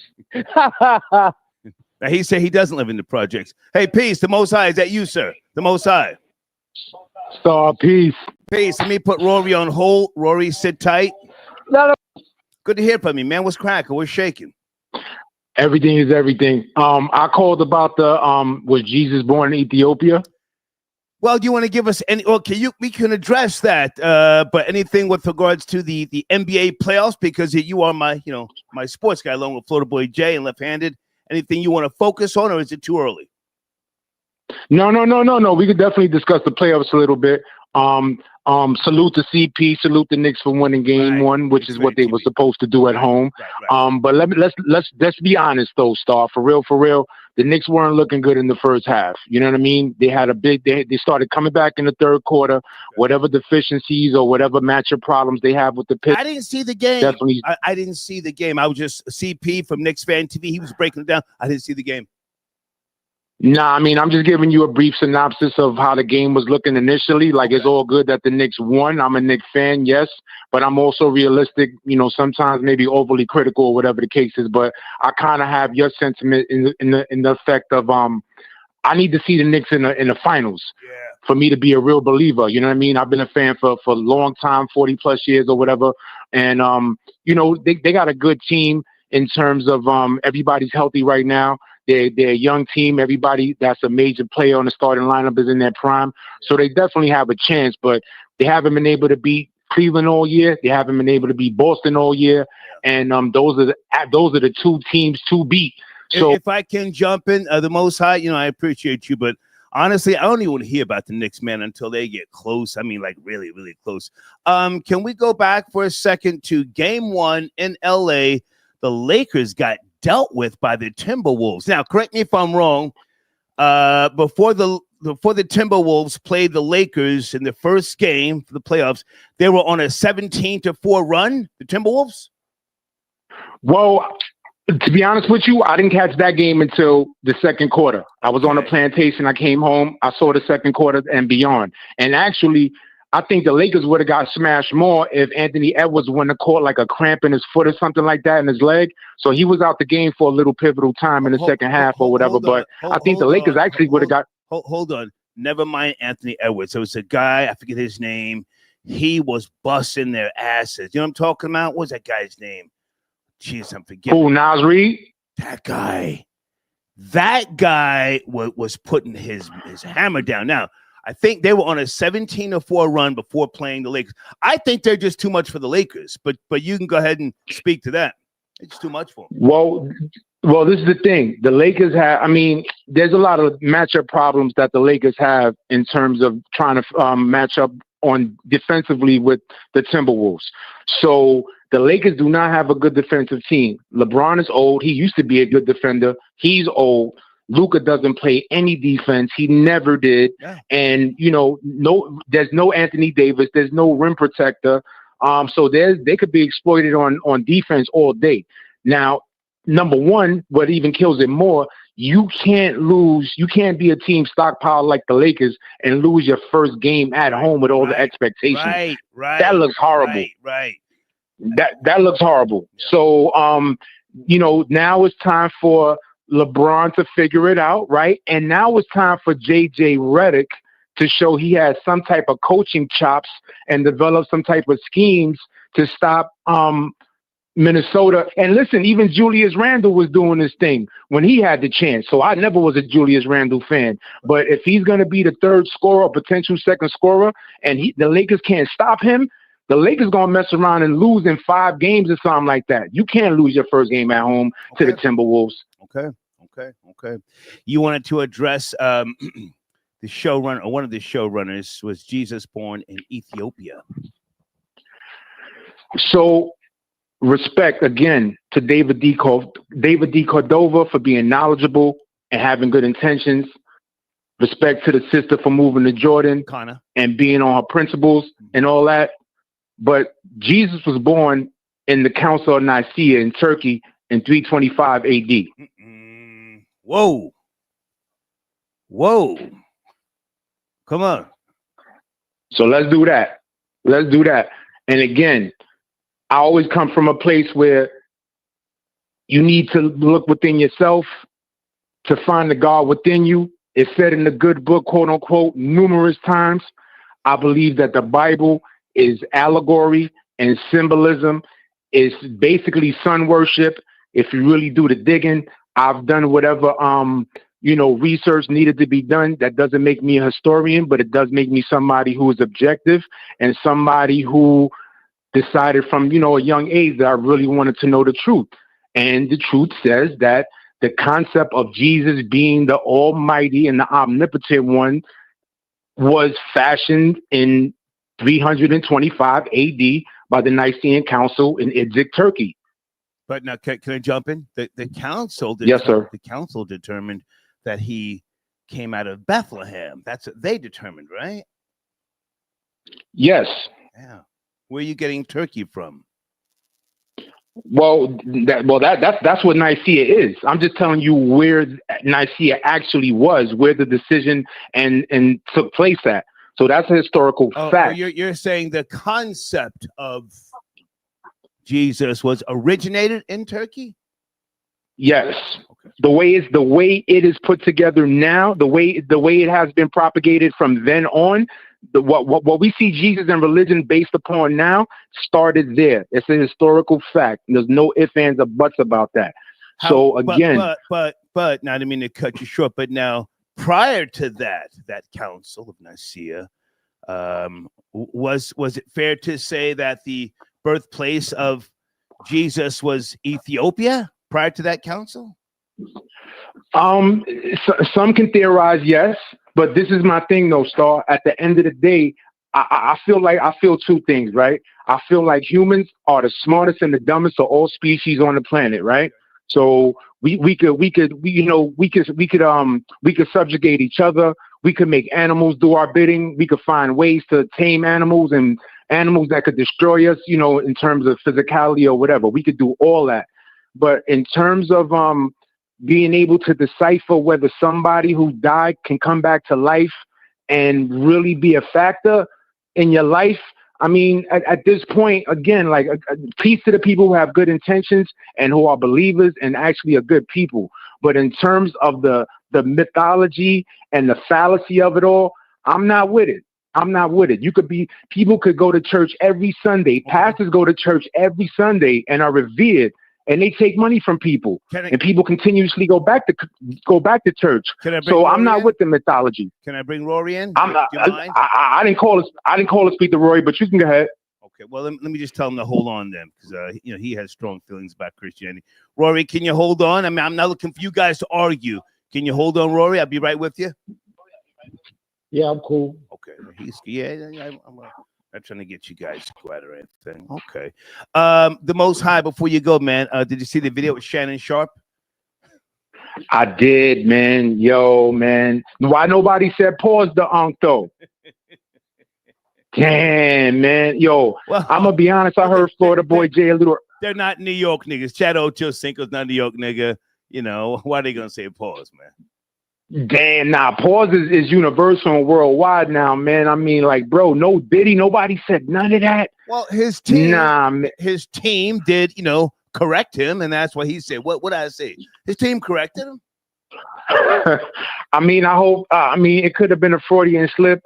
I don't know. We done already seen Son supposedly getting it on his IG live. We done seen him. You know what I'm saying? With the questionable stylist and all that. And that stylist had his own history with NFL players or whatever the case is. So that's crazy in and of itself. So I mean, I hope Unc is staying on his alpha male, dark-skinned black man heterosexual vibe. But if that's what he do, he just need to come out and just be 100 with it, man. You know what I mean? But you know what I mean? Like I said, that ain't for me, man. Good for you, Unc. Get that 100 million. Do what you do, man. All right. Great to talk to you. The Most High. Salute. Peace, Lord. Peace. Okay. The Most High tapping in. I think we're just about done here. Let me see if area code 757 wants to chime in. I think you're going to be my last caller. Are you there? 757. Good morning. Good morning. Good morning. Are you ready? Yes, no. Please don't kill the vibe. Okay. Hello. Hey. You've got to fix the echo, baby. Are you ready? What's going on? First time caller, long time listener. Okay, you got. How you doing? I'm good. You got to fix your phone, baby. You're killing the vibe. Come on. What are you doing? Laptop? What Okay, what about now? I was on speaker. What about now? Okay, am I out for speaker? Hello. Yeah. Okay, so it's a little staticky, but okay. What do you want to start, darling? Good morning. Good morning. How you doing? Okay, it's echoing again. Can you call from a different line? Different line? Yes, I can. Okay. I can. Call right back. Okay. Okay. She got a nice voice, I'll wait for her. Let me bring the white boy in. White boy Rory, you went 10 toes down. You went hard in the paint. Let me sign off with you, man. Yeah, I'm saying. Even some of these black callers, man, with the prepaid phones, they gotta stop with the prepaid. Get on a payment plan. You can call, if you call in. You heard? Go ahead with the prepaid and the cricket phones. You go get. Nobody want to hear that. You can hear every other word. Right, hold on a second. As far as homeboy Stay there. I think that's her. Uptown. Stay there. Now I care about his friend. Hold on, I think that's her right there. Are you back, baby? Area code 252. Is that you again? Hello. There you go. Okay, what's cracking? Does it sound better now? It sounds a little better. What's going on with you? Tell that man, Roy, I don't got my prepaid phone while he's talking shit. Don't worry about him. What's cracking, girl? Did you see Shannon Sharpe? Nothing. What's up? Talking about the Badussy? Say that again. Don't worry about that. What do you want to talk about? Good morning. What do you want to talk about? I'm not sure. It don't even really matter. What's up with you? Well, hey, what's up with you? I'm in Emerald Isle, North Carolina. What's up with you? I'm in Wilson, North Carolina. Really? Okay. Yeah. Are you of age? Yeah, I'm 28. Okay. So what's cracking? We trying to connect or what? What are we doing? Let's get right to it. Well, I'm up watching you live on YouTube right now. Oh, okay. Are you smoking? You drinking? What are you doing? Both, as you should be. Where the babies? Are they asleep? Yeah, they in the bed. Okay. How many is they? 3? I like women with a whole lot of kids. Bad kids. Kids bad? No, I got 4. Okay. Are you trying to get up on reality TV? I'm looking for a woman with some kids so we can really turn up. How old are the kids? How old are they? What you mean by turn up?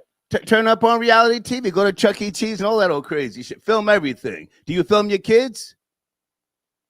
Well, with my phone, yeah, I record them sometimes. It just depends on what we're doing. Hold on a second. Well, we're gonna do everything that's respectable. But I'm saying, hold on a second. There's my email address on the screen. How old are the kids, baby?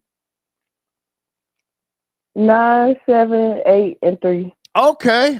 There's my email address on the screen. Holler at me. I'll call Mona Scott. What's today? A Monday. I'll call Mona Scott Wednesday. Tell her I got a brand new show concept. Can you fight other girls on TV?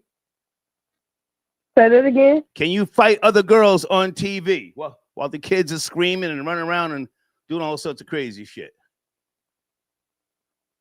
Yeah. Okay. I got you. Let's get to the bag. There's my email address on the screen. Okay. Let's stop playing. Okay, I'm about to get to the take a bag. picture of it and email you, okay? Okay. Put everything in the email. I'm going to holler back at you tomorrow sometime around 3 o'clock.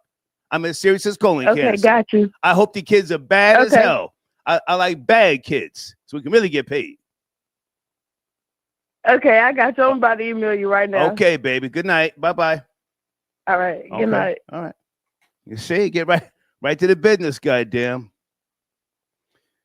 White Boy Rory, I'm signing off, man. We'll catch up tomorrow.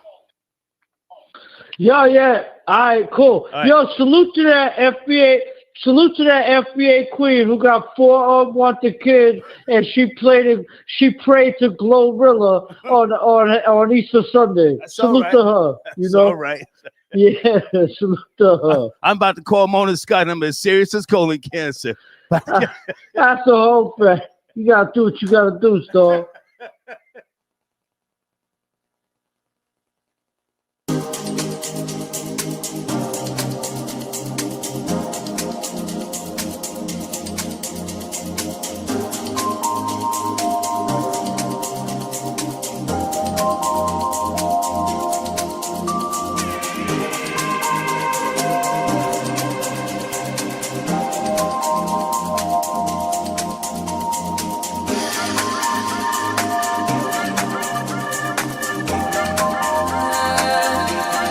Nobody knows.